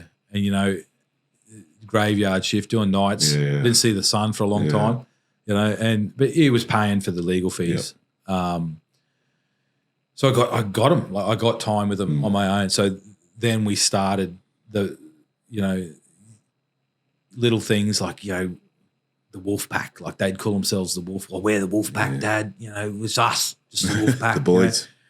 And I had a girlfriend at the time, and she was great. Like she was a really, supportive Italian heritage, great family. Really took on the role of providing that feminine energy for the boys in that environment they had. It was only minimal time, but we'd go to the footy, we'd have them over for the day, birthdays, those sorts of things. As soon as the ex found out that this woman was involved, things ramped up again. I hear this a lot. And not only that, like this is what I just find just spineless, in these blokes that get involved and then they involve themselves in things that trying to be macho. It's got nothing to do with them. Like calm down, Turbo. You just so he would get himself involved, and he would say things to the boy, and then it started just the barrage on the boys about me, about her, about their grandma, about my career, about it was relentless. This is what the boys tell me now. It was just relentless, on and on and on and on. Anything they could do to try and unsettle the relationship, they would do. It just was continuous. And then not to mention the whole rubbish of, you can't go near each other. You're on that side of the football field, we're on this side of the football field. It's draining. Just be an adult. Yeah, that's right. Be an adult, and that went on for years. The boys have come over. The eldest has come over. Mm-hmm. He's in my kitchen and he says to me, "Dad, I can't sit down. It hurts when I sit down." And I said, "Why, mate? What's up?" I said, "You got itchy bum." And he goes, "No, not like that." He goes, "My bum cheeks hurt." And I said, "Why do your bum cheeks hurt, mate?" And he turns around and he shows me his bum, and he's got a bruise on his bum, black bruise in the shape of a spatula. You're kidding. On his bum. And I was just like, seeing red. I was ready to just, And so I've straight away sent an email. So photo, email, straight to her. Look at this. What's going on? Why has he got this on his bum? We don't smack. We've never smacked him. How old's he at the time? He would have been at the time then 7. Yep. Jesus. And we used to do a lot of climbing back then. And so we decided we'll take the boys up Mountain of Gun. We'll just go for a walk. And we go up Mountain of Gun, we come down, we have a good day. His bum was tender he wouldn't sit down, he'd stand everywhere. By the time we get down and back into service, we've got an email back. Don't know what you're talking about, blah, blah, blah. That was it. Don't know what you're talking about. Not aware of any of this. Dropped the boys off that afternoon. 2 days later, we get an email to say that happened whilst in your care. While he was on the mountain. I said, I have an email. Time and date stamp To say that I sent it to you before we went there. Google again. Here's Google saying when we arrived roughly at the mountain, which was 11 o'clock. I sent the email at 9 o'clock. And nothing happened. So this is when the child services introduction started. So I started documenting it with child services. Yep. Got nowhere. Wouldn't listen. Sometimes you'd get someone on the phone who would be helpful and they would say, "Oh, yep, this is terrible, blah, blah," some compassion, but generally you wouldn't get it. So as you can imagine, I've now committed insubordination to the Führer. How dare I question her parenting? There will be, in hindsight, there will be punishment, repercussions for your insubordination. One afternoon, probably a month, 2 months later, my girlfriend at the time and I are at home. She's in the kitchen making lunch or dinner for us. It would have been lunch. No, it would have been dinner because it was late afternoon. The eldest they've got to go home in the afternoon that night. So he's had a tantrum. He meltdown. Oh, he'd gone downstairs and, as kids do, he's found the styrofoam from an old TV box and they're sword fighting with it downstairs. So it's everywhere. Yep. I asked him to clean it up. He said no. He's just thrown flat out, no, not doing that. So I said, "Mate," raised my voice. I said, "Mate, no, you're going to clean it up. You've made the mess, you clean it up." And ran upstairs, ran into his room, locked the door, jammed it shut, locked it. Behind the door, within the door couldn't even open fully because there was a movable cupboard behind it. Yep. Then there was a bunk bed. In not a real big room. It was a tiny room, but had a bunk bed, cupboard behind the door. Note the door couldn't swing open. The hallway wasn't a normal width hallway, and I don't do karate. That's key. Yes. I don't do karate. I do jiu-jitsu and MMA. I don't do karate. And so I've had to, using techniques that I was trained to use, I've gently busted the latch on the door using my weight. It's a technique we use if it's suspected that someone's behind the door, collapsed. Yep. I've done that. Open the door, stood in the doorway, get downstairs, clean it up. Previous to that, he was threatening to jump out the window, hence why the door was broken open that way. Yep. The windows didn't have metal screens on them. They just had fly screens and he was on the second level. The way he was conducting himself, I believed that was the best course of action. Yep. And that technique for the door, that's something you learn in emergency services? Yep. Just the listeners at home in case they're wondering Yeah. who you learned from. So there's nothing special about it. You're just working the latch open. Yeah. It breaks the threshold and you just open the door. Yeah. Repeatedly asked him to open the door, he wouldn't. Anyway, thought nothing of it, fixed the door, whatever. Where were we? I was doing some work for a mate on my days off, get a phone call from child safety. Yeah. Now, this woman on the phone certainly did not conduct herself professionally. Accusations flew. Yep. Straight off the bat. Yeah, straight away. Just you are a monster. Her tone, the way she spoke to me was ridiculous. Yep. And I said, child safety, why are you contacting me? I said, my kids aren't afraid of me. They're not. She says to me, that's not what that's not the evidence we have. Oh, yeah. Yeah. I went, okay, can you come in for an interview? Straight away, I went in there. Yep. And took my partner with me.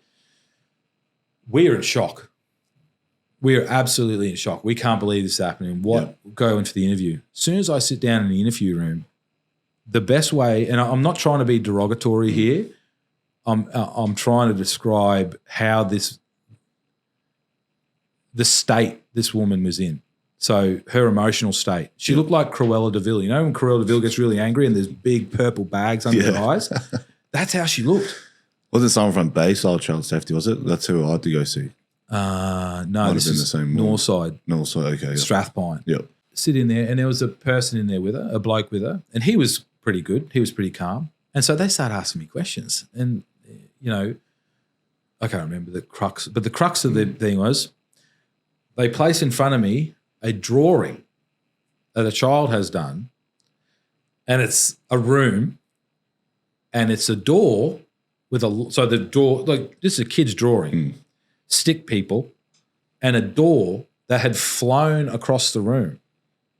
Like in this drawing, there's a line to denote which direction the door went in, and the door nearly hit the child on the bed. So this is the incident of the door breaking. I've karate kicked it. I've karate kicked this door across the room, the door that couldn't open fully. Bruce Lee would have been envious of this kick, according to child safety. And I said, that didn't happen. And then they produce this other photo of when my wife or my ex and I used to live together, like when we were a family together.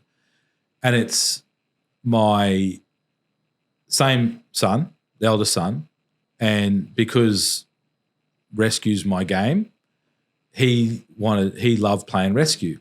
And what he's done on his bunk bed is he's tied I'm cleaning the house, so in the vicinity of him, he's got the rope and he's tying it up, and there's a ladder to the bunk bed, and he's stood up in the ladder and he's flipped himself over upside down, and his legs are caught on the ladder, and he was climbing up the ladder and I'm filming it, and he's fallen and sort of got his legs caught, and I've filmed it, and I said, you got him out of it, can't, let me see his name. The middle one is standing there right next to him, hasn't even batted an eyelid, playing Lego. So I screenshotted that bit where he's upside down, and I said, look what he's done to their mum. And she sent back, silly duffer, blah, blah, blah, blah, blah. Yeah. Conversation. This has appeared. You tied your child up. You hung him up by your feet under his bunk bed. What sort of a father are you? And I said, are you serious? Oh, we're very serious. This is very serious. I said, oh, okay. Apparently it's very serious. I said, do I get to describe what happened? Told the story? No. We've got screenshots of the mother's phone. There's no conversation. Now, I didn't realise this, but you can delete messages on iOS. Yep.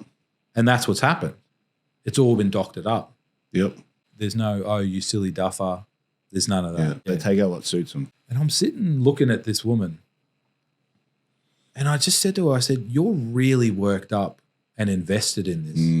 And I don't think it's because you're passionate about your job.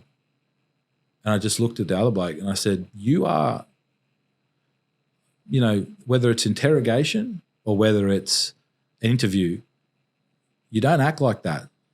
You're more invested than anybody else here in this room. Do you know my wife? Straight up. Tell me he said yes. I said to her, I said, I got a feeling. I said, you look really familiar to me.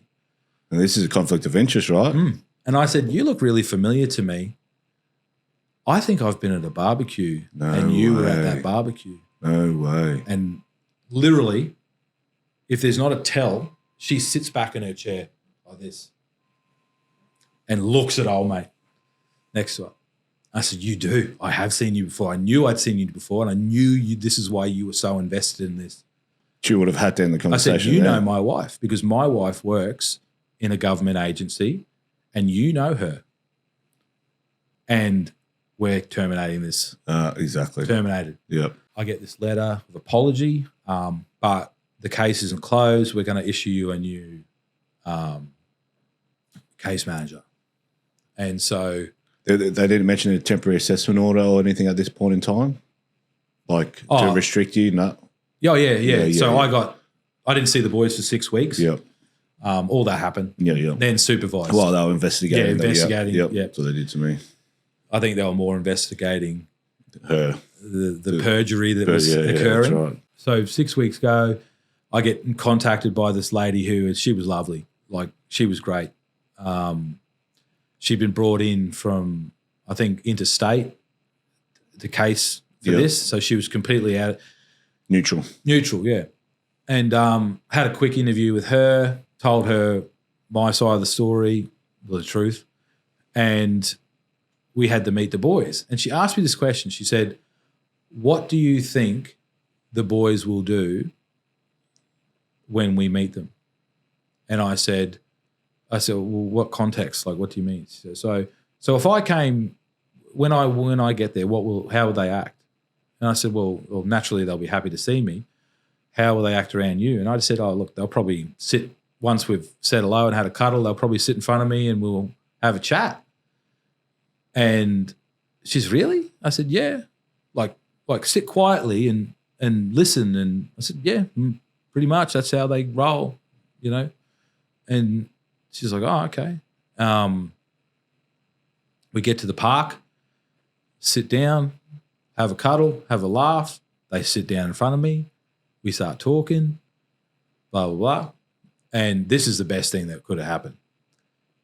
We go for a walk. So we go for a walk on the beach. And the eldest was having massive behavioural issues at school. Mm-hmm. Like, you can know why. And he talked back to me. And I just turned and looked at him and I said, mate, I don't appreciate that. And he said, sorry, Dad. And we just kept walking. She was like, great, awesome. Thanks for the day. And the boys, their mum came and picked them up. And then she pulled me aside and she said, I've never seen that before. I said, what? She goes, I've never seen kids like that, where they're respectful. You know, that's not kids who have an abusive father. That's not kids who are afraid of their dad, which is what I'm being told. And I went, yeah, I knew that from before we got here. And we spoke candidly, you know, when she took the hat off.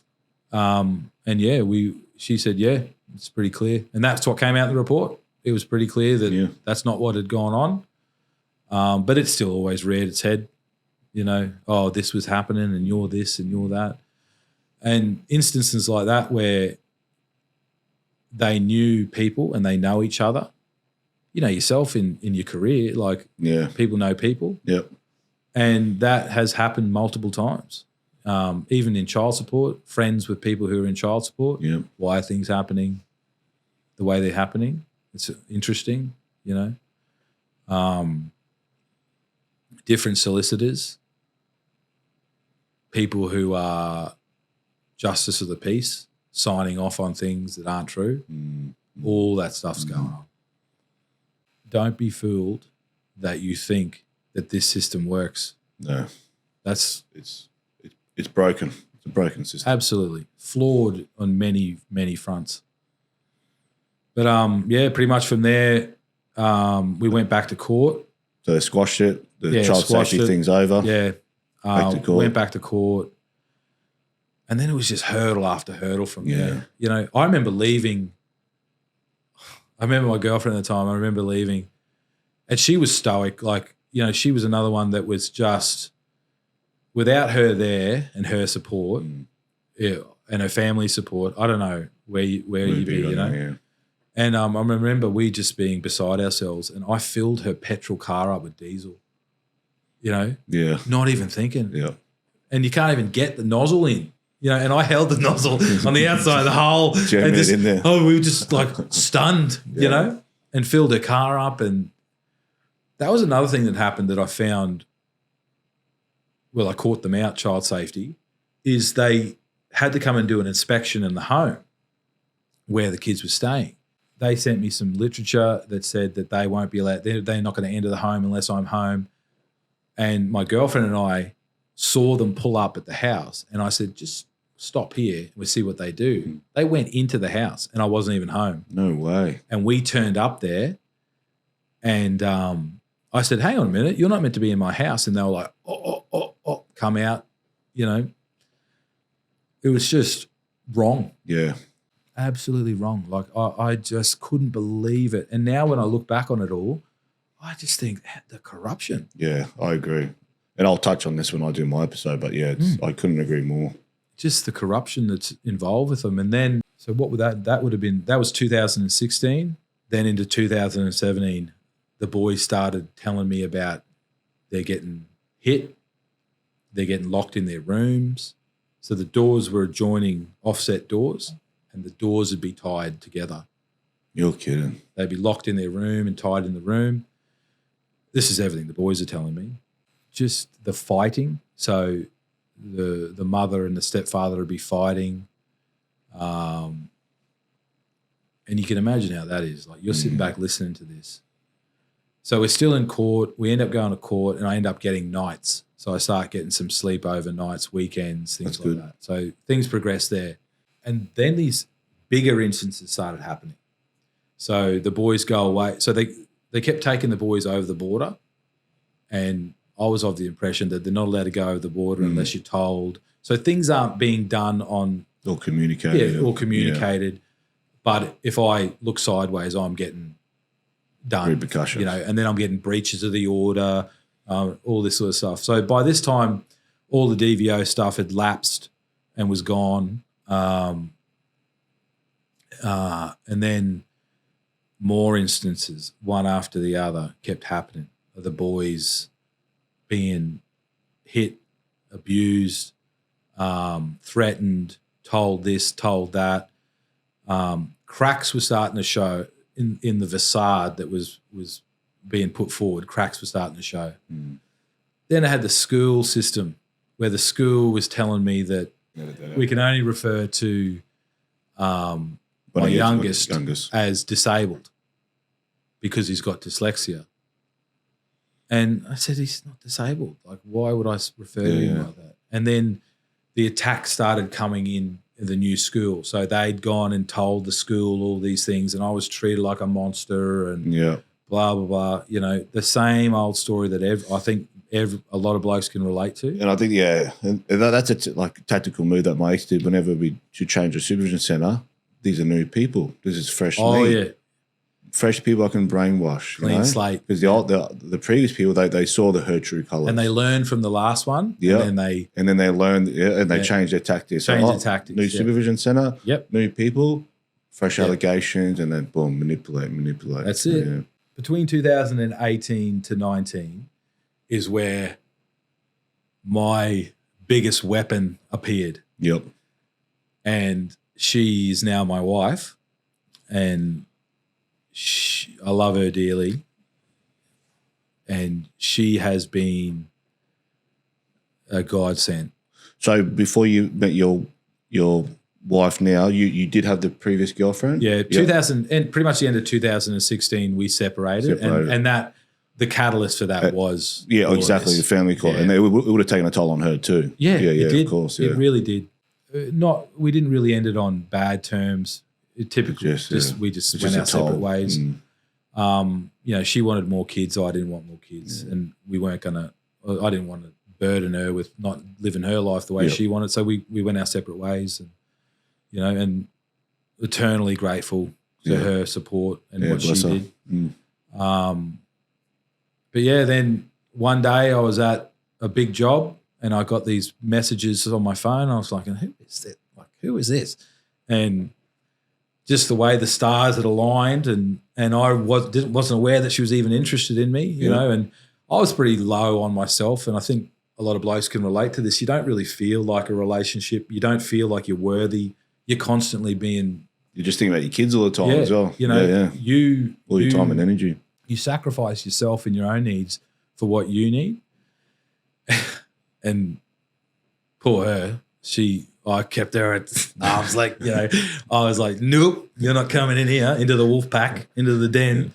And but she was actually years and years ago, she was and married at the time, she was the centre manager for one of the kindies that the boys went to. Oh, no way. So she became quite unknowingly understanding, but an asset, because she had dealt with both sides and seen what was actually going on.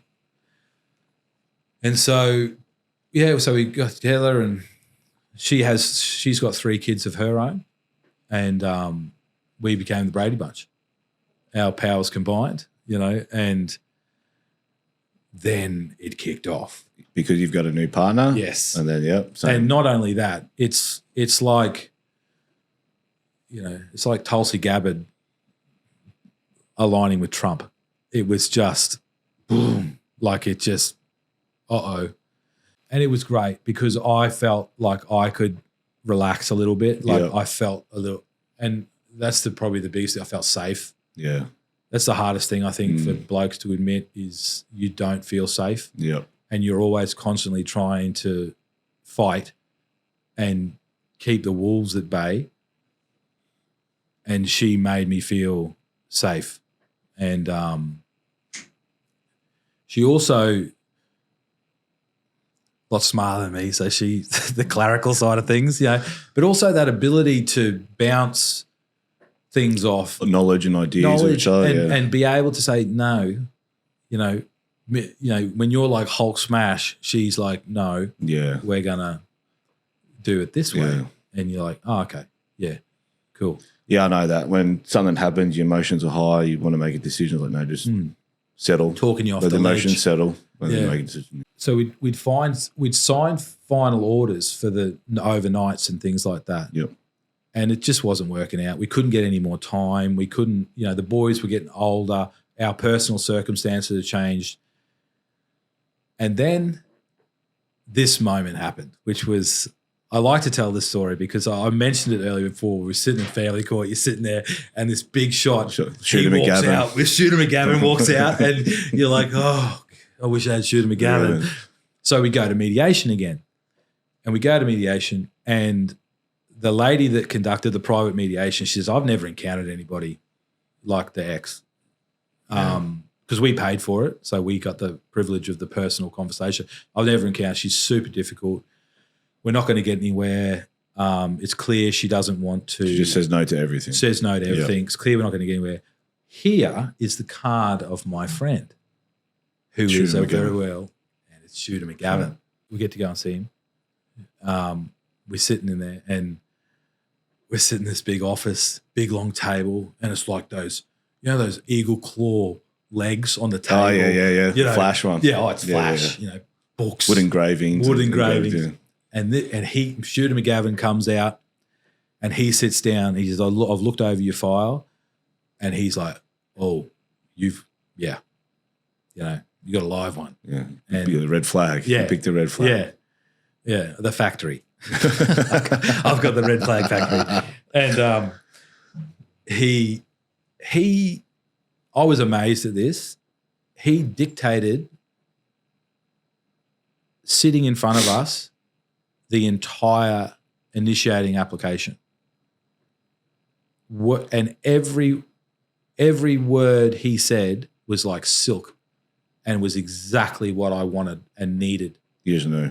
Yeah, he just knew exactly how to handle the situation, because what we'd gone for, we were using the Rice-Asplund's threshold to change the orders. And for those that aren't aware of what that is, it's a case that had occurred previously. And because so many people were starting to were signing final orders and then changing them, and you know, they really meant nothing. Yeah. So they brought in this Once it's done. Yeah, once it's done, it's done. But if you do absolutely need to change it, then this Rice-Asplund threshold is what you need to meet to even be considered. Yep. So we were going for that. So there was a change of circumstances. The ex had remarried. The ex had new kids. I had remarried. There were stepchildren involved. You know, our living conditions had changed, like, you know, bigger house, blah, blah. So we met everything, and we ended up passing that threshold, and ended up getting the orders changed. Shooter McGavin came through with the goods, ended up. I think we won't say his name, but I think maybe a lot of the listeners might want to know who Shooter McGavin's name is. So you can tell me, and if anyone messages me, I'll pass on his details. Bit of a weapon. He's barrister, lawyer? Lawyer, yep. You know, everyone has their own opinions. Own opinions and different experiences with him. Like, I know guys that we both know mutually that didn't have good experience. Good experiences, yeah. I can only speak for mine, and he was fantastic. Okay, a good result. But what he did, what's really going on behind the scenes? It's that Wizard of Oz, man. It's what's going on behind the curtains. What you think is happening is not what's happening. And I sometimes think, and I see the cafe down Gold Coast anyway. There's a cafe across from the courthouse, and I see all the lawyers and the barristers and judges, and they're all in there talking. I'm just thinking, oh yeah, you know, like we could talk about where we talk about rugby league or construction. There's always something going on behind curtains. You know, we never know what it is. You know, it doesn't matter what industry you're talking about. You know, and I just think, wonder what really goes on behind this. You know, yeah. I've got no evidence, but I'm just everything's anecdotal. But when you know what you know and you see now, once you've been through it, okay, that's what's going on. What you think is going, it's like I liken it to WWE. That's what it's like. It is like WWE. Yeah. What you see is happening in the ring has been orchestrated before you even get there. Correct. That's what blew my mind. I couldn't believe that was what was going on. So Shooter McGavin gets you the good result. That's what, 2019? 29. I think that's about 2019. Boys are how old? Geez, how old? Much older then. 13 would be the eldest. 12, and then 9, 11 and 9, yeah. So you got your wife, got a good result. 2019, where do we go from here? So from here, get the great result, and we start rolling through the new process. So I'm getting them holidays, I'm getting them. Life's good, somewhat good. Things have come good. Been a while, and like we alluded to last time, before, insubordination. And insubordination warrants, punishment. Yep. And so then just made things really difficult. Breaching of orders, just the petty stuff. You're talking about things when you shouldn't be talking about things, and you're doing this.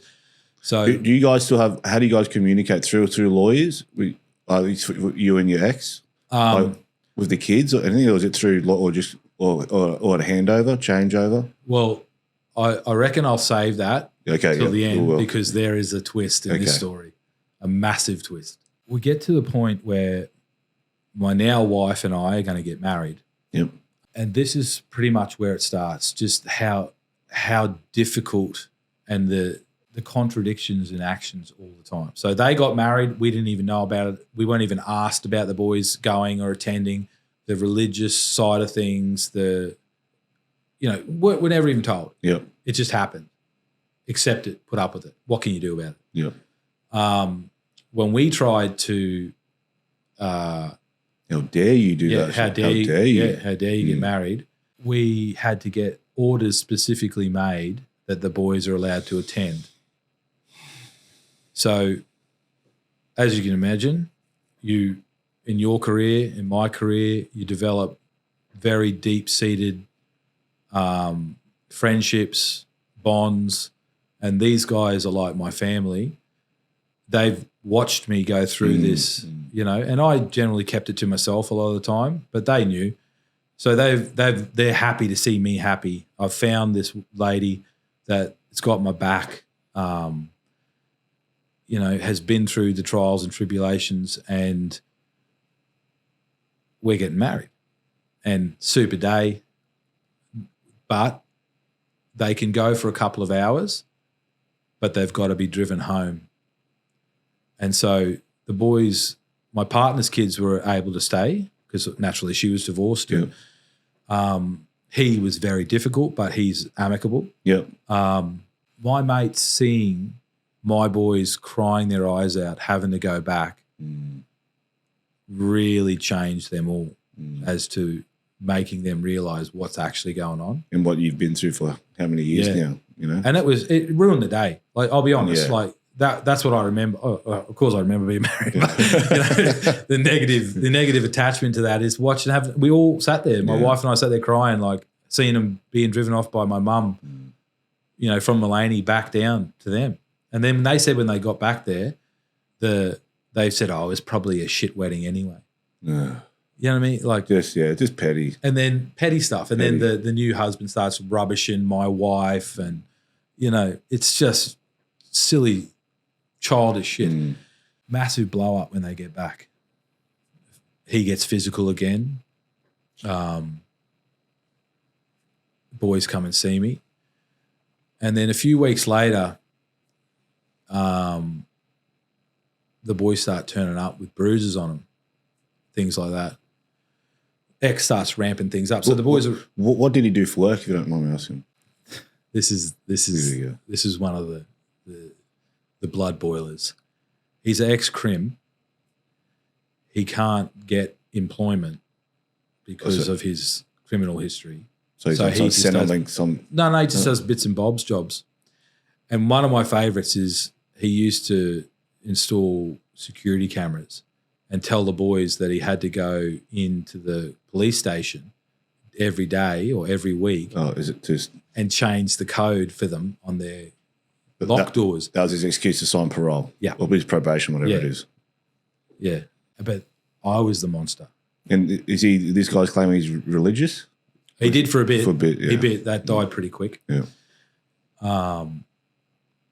And then he was putting his hands on the boys. He'd shoved putrid. The boys said he would shove the mum around a bit.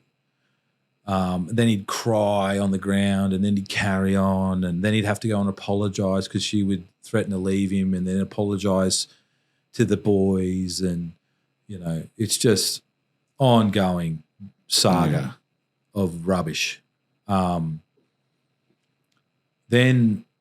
I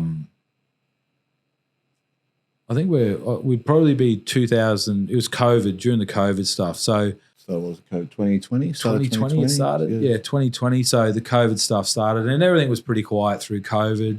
I wasn't really for the vaccine. I didn't want the boys to get it. I got it, but I didn't want the boys to get it. So there was a bit of an argument about that, but at the end, they never got it. She was amicable with that. Then we had to start going through the part of the court order. We had to start going to the psychologist and the family report writer. That, to me, that whole process. If for listeners at home, I don't know if it was because your kids were a lot older than mine, but the way it worked for me was you rock up to see a family report writer who's apparently a subject matter expert, psychologist, I believe. Now she watched me spend 30 minutes with my daughter, and then she interviews me for an hour and a half and writes a report. Yeah. And did the same with my ex thing. Now, the hour and a half, I didn't get to ask questions, I had to answer the allegations that my ex said about, because she did the interview before me. So really, the both times I saw her, I didn't even get a chance to tell my story or answer any questions. I was just busy answering the allegations that my ex had said. But yeah, is that the same with you? Half an hour with your kids and then hour and a half being interviewed? Yeah, similar. Yeah. It was just, so we had the family report writing plus this designated family psychologist. Okay. And off mic, I'll give you the name and avoid it like the plague. So will I. And I actually got warned about I got warned, and this is a tip that I want to give listeners. I got warned about if you see a family report writer, get a private one. You have to pay for it yourself. And I said, well, how much is that going to cost? I got told about $5,000. So I thought, I'll use the one that the government, the court assigns. And they warned me. They said, if you do that, it's going to be backlogged, but you might get this red flag one. And sure enough, I got that red flag one. Sure enough, the family report was all favoured my ex based on the DV allegations, which I later squashed anyway in DV trial. But yeah, so I wonder if it's the same one. Yeah, and that's where the DV comes back to haunt you. Yep. Because reality doesn't enter what's occurring. It's all about what she said. Yep. Yeah. And so yeah, we go to this report writer. No, so we were issued a new ICL. Yep. And this lady. How was your previous one? Good? Bad? No, I didn't spend much time. Really get much time with her. She retired and then took off. We were issued this new one. And this new one was clearly biased to females. Yep. Clearly. Did this one thing where we had to drive all the way down to Cleveland, and so she could talk to the boys in her room, in her office, where she said, I could hear her. She didn't know I could hear her, but I could hear her. And she said, pretty much swaying the boys as to what's going to happen in the family report. And the boys walked out of there just like, whatever, love. Like, honestly, they got to the point. They were over it. Yeah, they're over it. They were sick of this whole scenario. Being dragged through it as well. Sick of having to speak to all these people when their reality didn't align what was happening. They're sitting at home being abused by this bloke. Their mum isn't protecting them and isn't stopping it. They don't feel safe where they are. They're trying to convey that to me. I'm conveying that to child safety. But apparently you're the monster. Yeah. And we go to this family report, and I still remember we're all dressed nicely. We all get there. Same story. Yeah. We get in there, and same thing. It's just all I'm talking about is stuff that happened in 2012, 13, not what's happening now. Yeah. And I said, how is your report relevant to the current situation if we're living in the past? Isn't what's happening now more important? Went back through everything again. Then they interviewed my wife, and she doesn't pull any punches, and both barrels got both barrels. Good on her. And she just give it to him. She said, this is ridiculous. She goes, I know what's going on. We see what's going on. Whatever, she said what she said. And then she said, it's just they were trying to convince me to say things I didn't want to say. Like, is there any chance that this is happening? Yeah. Is this blah, blah, blah, blah, blah, blah, blah. Same stuff, same narrative every time. Then they interview the boys. Then you have to do the group interview where they observe you all sitting together. Yeah. So there is 6 kids, my wife and I, sitting in this tiny room. And someone watching you through the window, or are they in the room with you? No, she's sitting there watching us. And we start giggling. And we're like, huh. And so the eldest one goes, so. Did someone say KFC? Yeah. And like, you like stuff? And we were just talking, and it was natural. It just felt natural. So then the boys had to go with their ex, and they said they just sat there. It was so awkward. It's so unnatural, hey? Like they put you in this unnatural environment. They go, just be natural. Yeah. And they said not even the ex's new kids wanted anything to do with her. They were playing up. So they took center stage, misbehaving and carrying on and everything like that. You wouldn't believe it. The report came out and I'm the bad guy. Yep. And I was highly manipulative, elusive. I didn't want to cooperate, and completely opposite to everything that was. But I couldn't get over it that I actually took hard evidence of her criminal record and all that. She goes, no, I don't want to see this. But I was happy to take everything my ex said on hearsay, on face gospel. value, hearsay allegations, and just put all that in. And any evidence, I think, no. It's easy because look at us. Yeah. So Have a look at us. yeah, You and me walk into a bar. No one's going to say. everyone thinks I'm a bikie. Yeah. Big heavily tattoo guy, beard. They Bikie. think they look at us and go, "Oh, look at these two. Yeah, that's right. Oh, troublemakers." I Sure. I had to go do a anger management course. I think it's called Men's Behavioural Change because they said I have PTS from time in the army. Now, I said that I don't need to do this, but I knew it was just something that we used against me. So I went and did this course. The guy that runs the course, he's ex-child safety. And we had a great conversation. And he said, he laughed. He said, mate, look, I used to work in child safety. He said, look at you, big tattooed monster. Yeah. I said, this is exactly what I'm talking about. He goes, yeah, mate, people, they profile you. Big, Toxic tattooed, masculinity. trained killer. That trained killer is the terminology they use in court. You know, trained killer. And, anyway, I haven't gone down the rabbit hole. But yeah, sorry, mate. It's true, mate. And It's crazy. And, you know, you walk in there, your knuckles dragging on the ground, and they just treat you. Yeah. Oh, here he is. Yeah. This Neanderthalic looking caveman. Of course he did it. Yeah. Of course he's like that. Yet you come to your house and you're talking to your dog like it's, you know, like, ooh. I know that. So we get there, we do all that, we jump to the hoops, and then we go to this psychologist. And I'm so glad I'd had my wife overseeing everything, you know, and she's reading these. So specifically types an email before we have to go, 2 weeks before we had to go. These are our requests. We do not want to be in the same room as the ex in any way, shape, or form. Do not want to be in there. The boys are in our care for that weekend. The boys have requested that they don't have to be in the same room with the ex, that they want to stay with their dad, blah, blah, blah. They agreed to it all. They said, yep, no worries. What happens? Turn up. Never been there before. Turn up. 3 female psychologists, and I don't want to profile, but they wouldn't have voted for Trump. Yeah. I won't say anymore. And we get there, sit down, and then we're sitting in the waiting room, and they go and they interview them all individually. Oldest first, middle. They go to take the youngest, and they've come up. They asked me previously, what does he like doing? So he likes building stuff, tinkering, things like that. But not, you know, I'm talking, this is the sort of kid that would take a whole bike apart, put it back together, and it'll work probably better than what it first did. Right? Yeah. Just a tinkerer. Yeah. And as annoying as it is, he takes everything apart, it's still, he still puts it back together.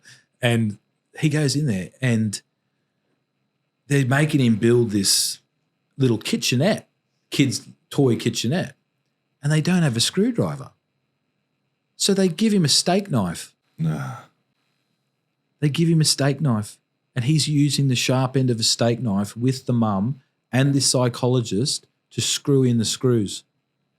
And I sit there and I'm like, this isn't happening. This really isn't happening. So then that finishes and they bring the ex out, sit the ex in the waiting room with me and the 2 younger ones. They're standing behind, you couldn't even fit behind the chair. They're standing behind the chair. She's looking at me like she wants to stab me.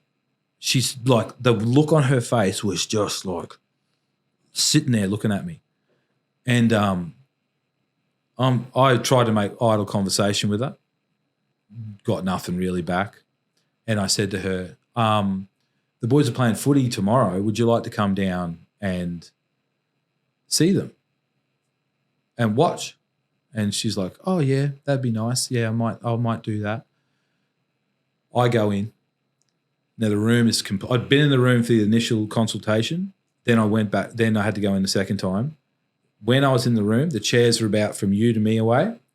3 chairs spread out, so all 3 of them can sit. When I got in there the next time, the chairs were here in front of me, and I had a chair here. All 3 of them sat in front of me and just started. Boom, boom, boom, boom, just hit me. And I let them go for a bit. And I just said, look, I understand what's happening here. You have not abided by my request to which you agreed to. So therefore, I won't be conducting this any longer. I've seen enough. What do you mean by that? And I said, well, the fact that you use a steak knife to screw in a screwdriver is not something I condone in my own home. That's unsafe. Number 1. Number 2, probably most importantly, you put my ex-wife, in the same room as me, I suggest, to cause trouble, and here we are. And she goes, oh. And then I brought up the email on my phone, showed them, and she goes, I'm cancelling this. She said, no more. We won't be dealing with you anymore. Then probably about a week later, we got an apology in writing that they had failed and they had done things that were unsafe and that. Good, so they should. And then we went back to court with all that information, and the judge pretty much was like, this is ridiculous. Like, what's happening here is just out of control. In the meantime, before that had happened, the boys had blown up. They'd gone, we've had enough of this. We're not dealing with this anymore. I'm sick of it. We're going to stay with Dad and we're not coming back. So pretty much the boys had rung me on a payphone on their way home from school, outside the school, and said, can you come pick us up? So I went and picked them up. Then we ended up getting to just around the corner from their mum's house, and they go, Dad, we've got something to show you. And so they take their shirts off, their school shirts off, and they're covered in bruises. Fingerprint bruises. They've been grabbed. All over their arms, marks on their necks, on their chest, everything like that. Scratches, things like that. I took photos of it all. Then dropped them home. And then, because I only had the 2 younger ones, so I went looking for the eldest. So I went and found the eldest. So they've gone, the younger 2 have gone home, but I bought them food. Where'd you get that food from? The mum was working from home, so she's cottoned on to what's happening. She's driving around frantically trying to find the eldest. I've got the eldest, dropped him in the same place. She pulls up, takes a photo of me. Now, I purposely pulled up in that spot because there was a church there, CCTV everywhere, CCTV across the road, 3 or 4 houses. She takes a photo of me outside my car, getting in the car, and then all of a sudden, here we are, DVO, back in court, trying to put a DVO back on me. They've just thrown it out. They said, no, not enough evidence here. There's CCTV across the road. Not happening. Yeah. Then the boys go home. We report all that to child safety and police. Week later, we're at the rugby. Eldest gets knocked out in a ruck. Well, not knocked out cold, but he gets a head knock, rattles him. I'd go to the rugby training to watch it, even if they were in their mum's care, and vice versa, because that was in the orders. And then, so I walk over with the eldest, who's clearly discombobulated, walk over, about 20, 30 metres away, people everywhere. I gesture to her, come over, he's been knocked out. I send the middle one over to tell, no, I'm not getting out of the car. I'm not doing that. I'm not doing anything, blah, blah, blah. Didn't care. He gets in the car. I think she took him to the doctor. Next minute, we've got a email saying that he was fine, you made that up, blah, blah, blah. Then in the next court appearance, she said that I went over to the car, smashed the window of the car, called her everything under the sun, and then yada, yada, yada, and there was a trap. This is what, 2020? 21. So now, and you've started court, what, 2012? Yeah. So just for everyone at home, this is 10 years. 10 years of allegations, court, back and forth, emails, phone calls, affidavits, statements, correspondence. Not the even back and forth, the appointments, all these different specialists. This is what I'm trying to talk about in the family court. This is the vortex that I'm talking about. This is it affects your relationships, your working relationships, your mental state. Financially, it's a broken system. Yeah. So sorry, I just want to. No, and absolutely right. You know, and we're not even scratching the surface. No. You know, this is like bigger chunks of what's going on. Yeah. You know, this isn't the little stuff, Yeah. the niggly stuff, the pebble in your shoe stuff. Yeah. You know? Yeah, fortunately, we don't have enough hours in the day to tell, you know. You know, and at the end of the day, we're not the ones as adults that are suffering. It's the kids. It's the kids. That's right. These kids are suffering. And apparently the court is supposed to be doing what's best for the children. Yeah. You know, but they're not. Then this was my the final sort of, you know, piece de resistance of my experience with the DVO court. We decided to go to a beachside area, just randomly decided to go, and we're sitting at this table, and the new husband just so happened to be walking past with their middle child. He walks past. The eldest turns around, looks at him, turns back the other way and says, I think that's blah, blah, blah. And I said, we're going. Grab him. We start leaving. By the time we got home, the police were at our house. He's run back. Try to beat you. We'll run back to the ex. Yeah. And then blah, blah. As we were leaving, we could see him on the phone. Come back. Anyway, they've issued this. It wasn't really. It was an appearance sort of DV thing. I've never heard of it before, but anyway, we go there, and this is the. We get into DV court, and he hasn't turned up. He's put a DV on me. And if they don't show up, then they have to throw it out, right? Well, you would think so. It was his application, right? Yeah. And that happened eventually. But you know what the best part was? That the judge and the police prosecutor, Eeny, meeny, miny, mode, whether they were going to put it on or not. Because they couldn't decide whether there was a relationship between me and him. Wow. If it hadn't been for this astute young lady in the court who said, no, there's no relationship there, I probably would have ended up with another one on me. Throughout this, 10-year mark at the moment, you've probably dealt with different cops here and there. Mm-hmm.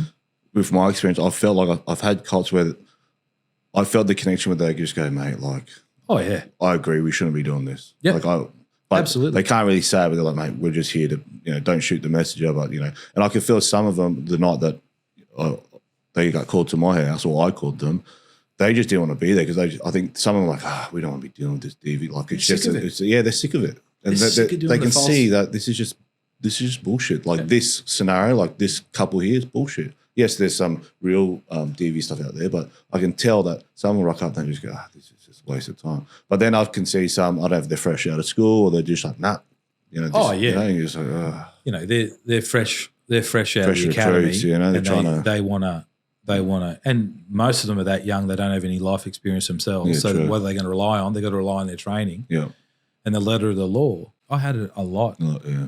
Relentless at some points. Like I remember going out to Ipswich and getting pulled over by these two detectives. And they're like, mate, you've got a warrant. I'm like, what for? Oh, you breached the order. You messaged your ex-wife. And you know what the shit thing about messages is? Anyone, I could save your number under my phone as someone else's name. Yeah. Just text it or get someone else to text it and it's going to come up as Ben. It's not you. Yeah. And then I could just create whatever message and then they just screenshot, oh, look. So how do you prove that? Well, there's a text message from her phone. There's a text message from my phone. The judge goes, well, what, he said, she said, the same thing. So you either subpoena the towers. Yeah. Or what I did was what I would do is I would screen record to prove that message didn't come from me. So I would screen record her text message and then I'll click in information and then I'll scroll down to her number and I'll screen record the video and submit it as evidence. And I said to the judge, I bet she can't do that. If that alleged text message that she's showing you came from my phone, tell her to screen record open that text message, click into the details, information, and show my number. I said, I bet you can't because that message never came from me. Yeah. That's just time and energy. Time and energy you got to prove yourself, you know. It's just, yeah. There was an app back in the day. Oh, it was called Snare It. Oh, and you could text some message from someone else's. You could Well, put in the phone number, and you could take what now is known as screenshotting. Yep. On a computer. You could take snippets and create. Say you had a web page, or you had or even a message, right?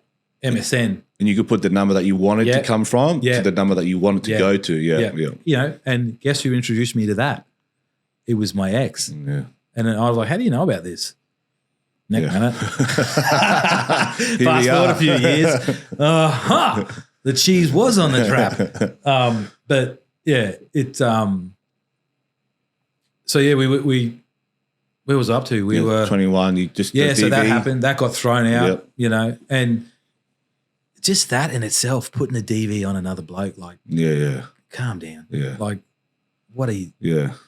There were so many instances. There were instances where we would run into each other, like seafood festival in the city, and the girl I was with at the time, a friend of mine, she's thrown a drink on the ex, unbeknownst to me. I was about 50 meters away. He's come running and knocked me over, and, you know, just instances like that in public where just all the time. You know, they're the little bits in between and stuff I'm already saying. Getting close to where we are now, like present day, these bruises have occurred and the boys are getting older. They're more aware of what's going on and they're starting to speak. So that voice is now trying to be quashed by both of them. And they're talking to the school. They've been talking to the school for months. The school's starting to go, hang on a minute, things don't add up here. What's going on? And then and I think it plays a part when the children are old enough to speak for themselves, right? Because when my ex put a TPO on me, my daughter was only 6 months, and so she put my daughter's name on there. Well, my daughter can't even speak. Yeah, but you know that's a power they have. Just put the kid's name on, and you know, and then you're stuffed. And then we get to where my wife and I are at home, and we get this phone call, and it's the eldest from a phone booth, and I don't know what we were doing. We were doing something, and our phones were just sitting there, and it rang, and it was, you know, because it's a number you don't know. It rang, and we were like, you know, left it, and then my ex is like, oh, I better pick it up, and it's him, and we've left. The ex has had the middle son against the wall by his throat over something because they were wrestling with his kids and one kid started crying, so he's then given him a touch up. No, previous to that, so those bruises, the initial bruises, we went to CPIU with it. It got put onto CPIU. What's that stand for again? Child Protection Investigation Unit or something? Yeah, Yep, that's it. And they've investigated it, and lo and behold, it went away. It's football. Him and I, like similar size hand, probably smaller than mine, and I put my hand just hovering over the arm, an exact print of the fingers and thumb. And then the boys are like, we're sick of this. Then a few weeks go past, you know, we're disheartened. What do we do? Do we take it back to court? Everything like that. And then we get this random phone call. What's going on, mate? We've run away. What's going on? And he'd then done what he did. Absolutely went postal, lost it. Because they weren't allowed any communication. They weren't allowed to communicate with me on the outside. Like I used to use an Xbox to get on and talk to my middle guy on the game while he was playing. Yeah, smart. You know, and just different ways you could to try and communicate. As soon as that was found out, cut. Squashed it. Everything was cut. Everything's cut. They've run away, and this certain police station has been called. They'd called the police. They were hiding at the school nearby. The their mum's driving around trying to find them, you know, and yelling at them saying, this isn't going to work. You're not going to get to see your dad, blah, blah, blah. And they said, we're not doing it for that. We're doing it for the truth. We're doing it because of what's going on in there and what you're allowing to happen to us. And then they get sent back. And it was called reasonable parenting is what it was called. I was always of the impression that a step parent isn't meant to do that, but let alone what he did. And it was recorded because he'd recorded it on his phone and sent it to me straight away. The Eldest. Yeah, okay. The Eldest did before they confiscated the phone. Oh, good on him. And I can't even watch it. Yeah. It's that bad. The screaming that's coming from my middle son, I can't even watch it. And they go back, they get sent back by this female police officer from this station that has a history of interactions with me that don't seem right. And then probably a few hours later, same thing happens again. They run. He's had another crack at them. They run. Like penguins of Madagascar, they refer to it as, where they split all three different ways and then all met out the front and ran away. He's recorded her, got the phone, his phone, the husband's phone and his phone, and recorded the mum abusing him from the car. Sent that to me. We've then called the police, and it just so happened that two young constables, two blokes from a different station, have then turned up. And the mums said to them, ring this other station and speak to this person. They'll tell you all about it. And they said, we're not ringing anyone. Our primary concern here is why there are three boys at 12 o'clock at night too afraid to go home. Yeah, that's right. That's our concern. And if you don't keep down, then we're going to arrest you. Yeah, good. We're going to detain you. Anyway, blew up from there. They went to the CPIU, got involved again, went to the school. The boys finally got interviewed on their own. They got to tell the truth. That night, they were placed in the care of my mum and my sister. Then the next day, and the boys were told they get to choose where they go. Perfect. Who they live with. That was 2022. They've lived with me ever since. That's awesome, man. Their mum got pregnant again. Still with the ex-criminal? Yep. Well, yeah, he's not there anymore. Okay, yeah. He's been given the boot. Yeah. So did he get charged at all during that time? Well, no. So that's putrid. Yeah. He had to sign some agreement to say that he wouldn't do it again. See, that's, But imagine if that was me that had done it.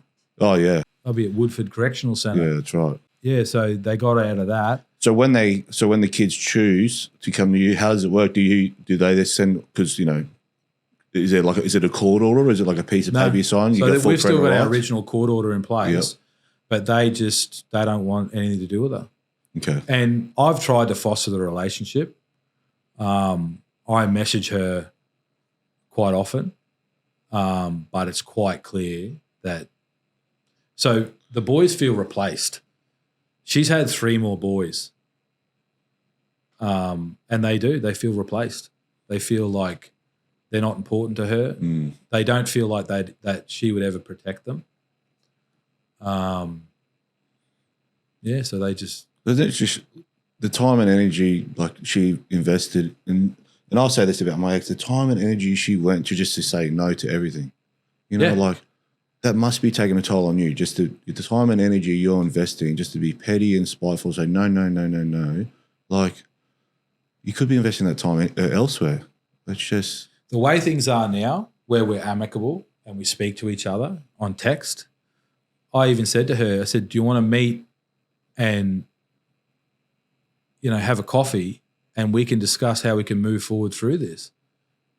And that just shows you what type of person, you know, here you are, you've been put through the ringer for 10, 12 years and now you've got your kids, and yet you could be petty back and say you're not seeing the boys, but you're not. You're like, hey, the boys are here, like, and you're trying to, you know, be co-parent, and she's like, nah, You know what I mean? Like when you swing it the other way, she didn't want to play ball. You know, like it blows my mind. Yeah. It was surreal times where we were at the football and she's standing with us watching the football, and yet this was a person that was so terrified of me. Yeah, that was the alleged monster. Yeah, this monster was going to attack her, and we stood for 2 hours once in the cold after the football and talked and laughed and reminisced, the boys and I and her little baby. Mm.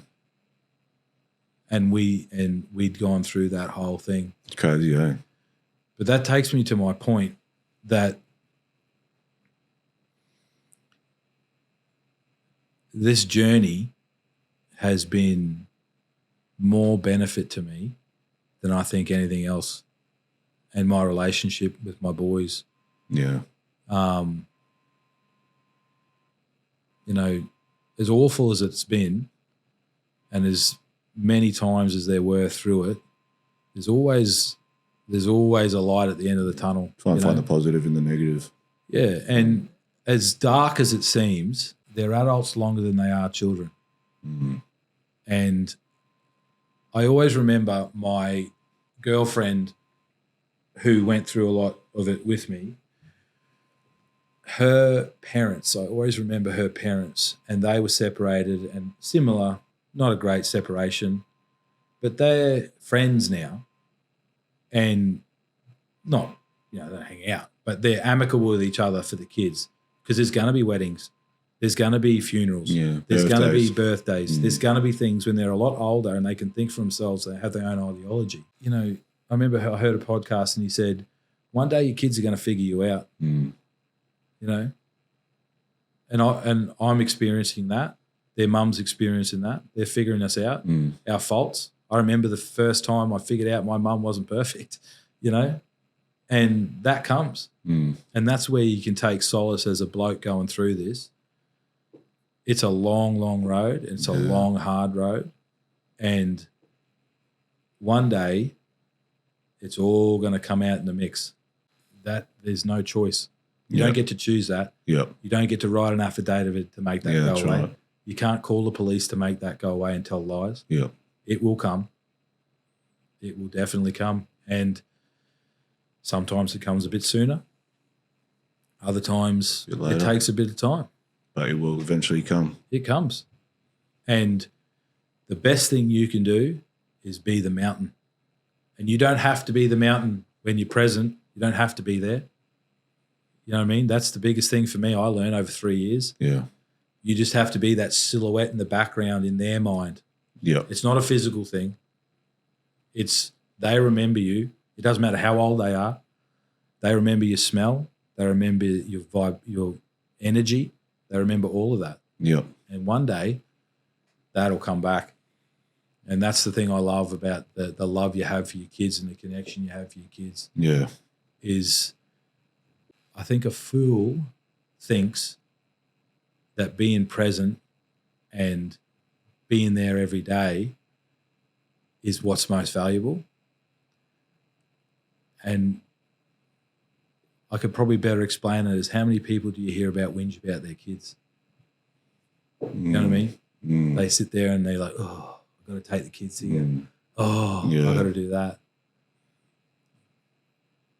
They take it for granted. Yeah, I know. I hear you guys, school holidays, got the Yeah. kids. I'm just thinking, mate, or I'm stuck in the traffic with the kids. I'm like, mate, what I would do to be stuck in the car with my daughter for 2, 3, 4 hours, that's hours that's time I can get, you know what I mean? So, but yeah, it's not their fault. No. They just don't realize, you don't realize what you have until it's gone or taken from you. Exactly. You know? Exactly. Yeah, And it does happen. You get complacent. You get into the. I get it now. I did 3 years without seeing my kids, and I'll come home from work and I'll be like, oh, I just want to go to bed. But got to go to jiu-jitsu, and you sit there and I love that.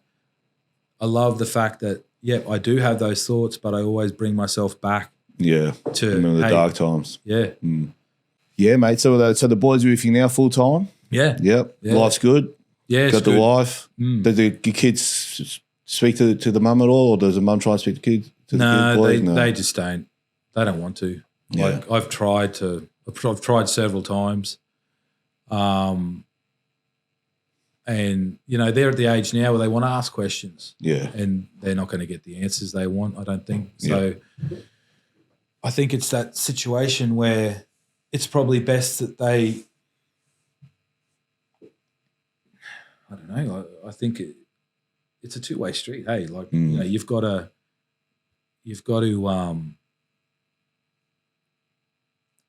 I'll tell this story. This was a big moment. My eldest and I are driving in the car, and this is right in the midst of where he's being told all these awful things about me. You know, I'm the worst person in the world.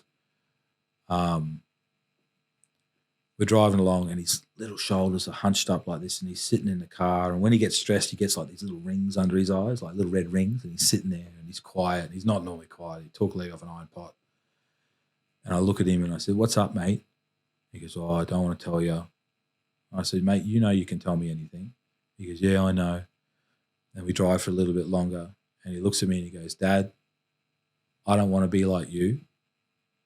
And I sit there and I'm holding the wheel, and he wouldn't have seen it, but I've just gone like that on the wheel, you know? And I just turned and looked at him, and I didn't know what to say. And I just looked at him and I said, "Good." And his face just dropped. He was like, "Huh?" And this is probably the most, I don't know, the most stoic thing I've ever said in my life. And I said to him, "I don't want you to be like me, mate. You're going to be the first version of you." Like that to him. And he went, "What do you mean?" And his little shoulders like dropped down, and he sat up a bit, and I said, "What do you mean?" I said, "Well, you guys already one of me, mate. You've got to be one of you.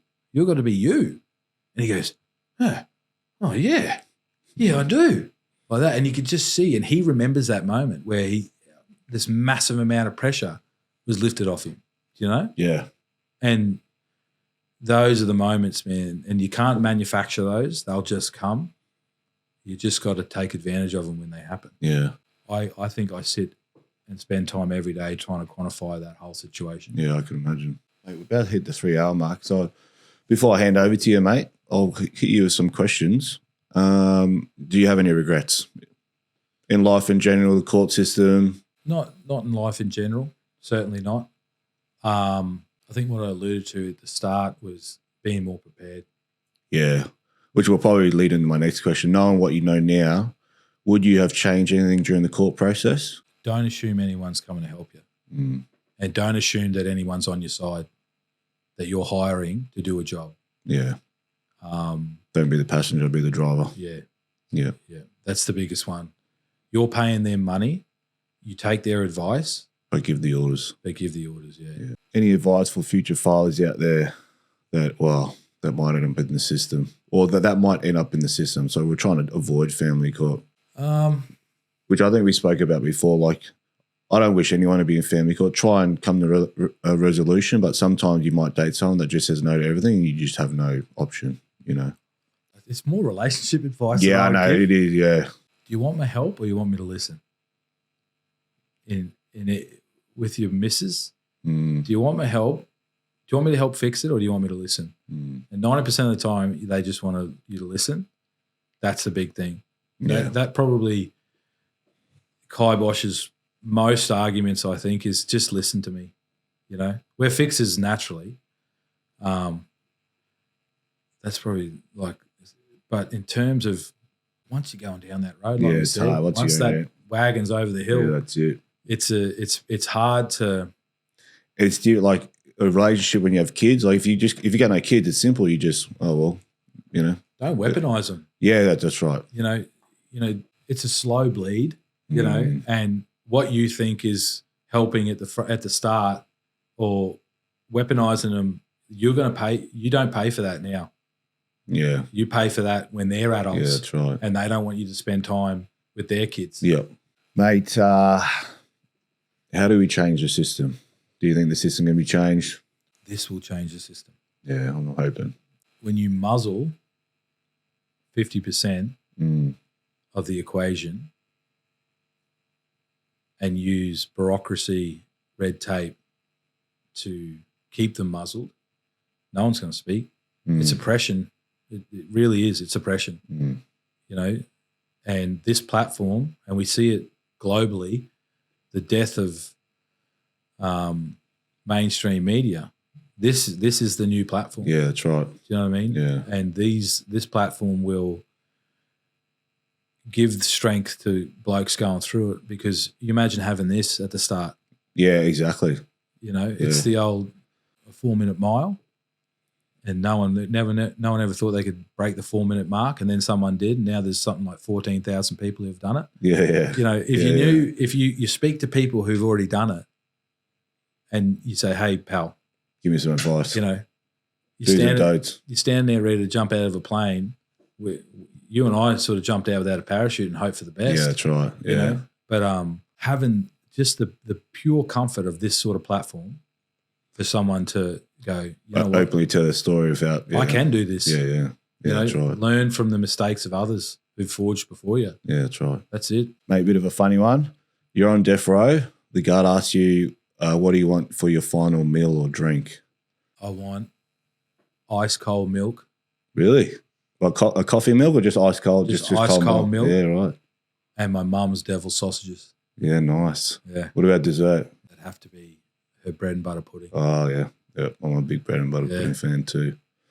Mate, final question, mate, and you don't have to answer this one, but is there any message for your children? You know, or your children are a lot older now, so depending the farther they get on, their children might be younger. You know, they don't grow old. Learn from my mistakes and be the first version of you, not the next version of me. Yeah, nice. Yeah. I like that. Mate, before we wrap it up, mate, is there anything you want to say? Do we miss anything? No, that's it. You know, it's a fairly complex and hard subject to sort of nut through. But I want to thank you, man, for this. No, I appreciate it, man. Thanks for coming on. It warms your heart to know that there's a voice out there that everybody else can hear. Yeah. Because it's always been that clandestine style of talking in the shadows and trying to help each other out. Yeah. So I appreciate what you're doing, man. Nah, bro, thank you. Listen, I think for all the fathers out there that I've spoken to lately and that are listening to this now, you know, a lot of the fathers haven't seen their kids for a year and a half, 2 years. All the stories are different, but you've just heard from Ben Carrigg himself, you know, fought for 12 years. I broke at the 3-year mark. So, mate, I have nothing but the utmost respect for you, mate. You're more of a man than I am. And for 12 years, you never gave up. You gave the pinky promise to your kids. And that's something I think they're always going to remember. You didn't see your kids for 3 years. So, you know, that's another one for the fathers listening that, you know, his result came. So, mate, keep fighting the good fight for the fathers out there. And, mate, appreciate you coming on. Thanks for having me, Dad. And, mate, we'll wrap it up. Cheers, bud. Awesome, man. Thank you. Appreciate it.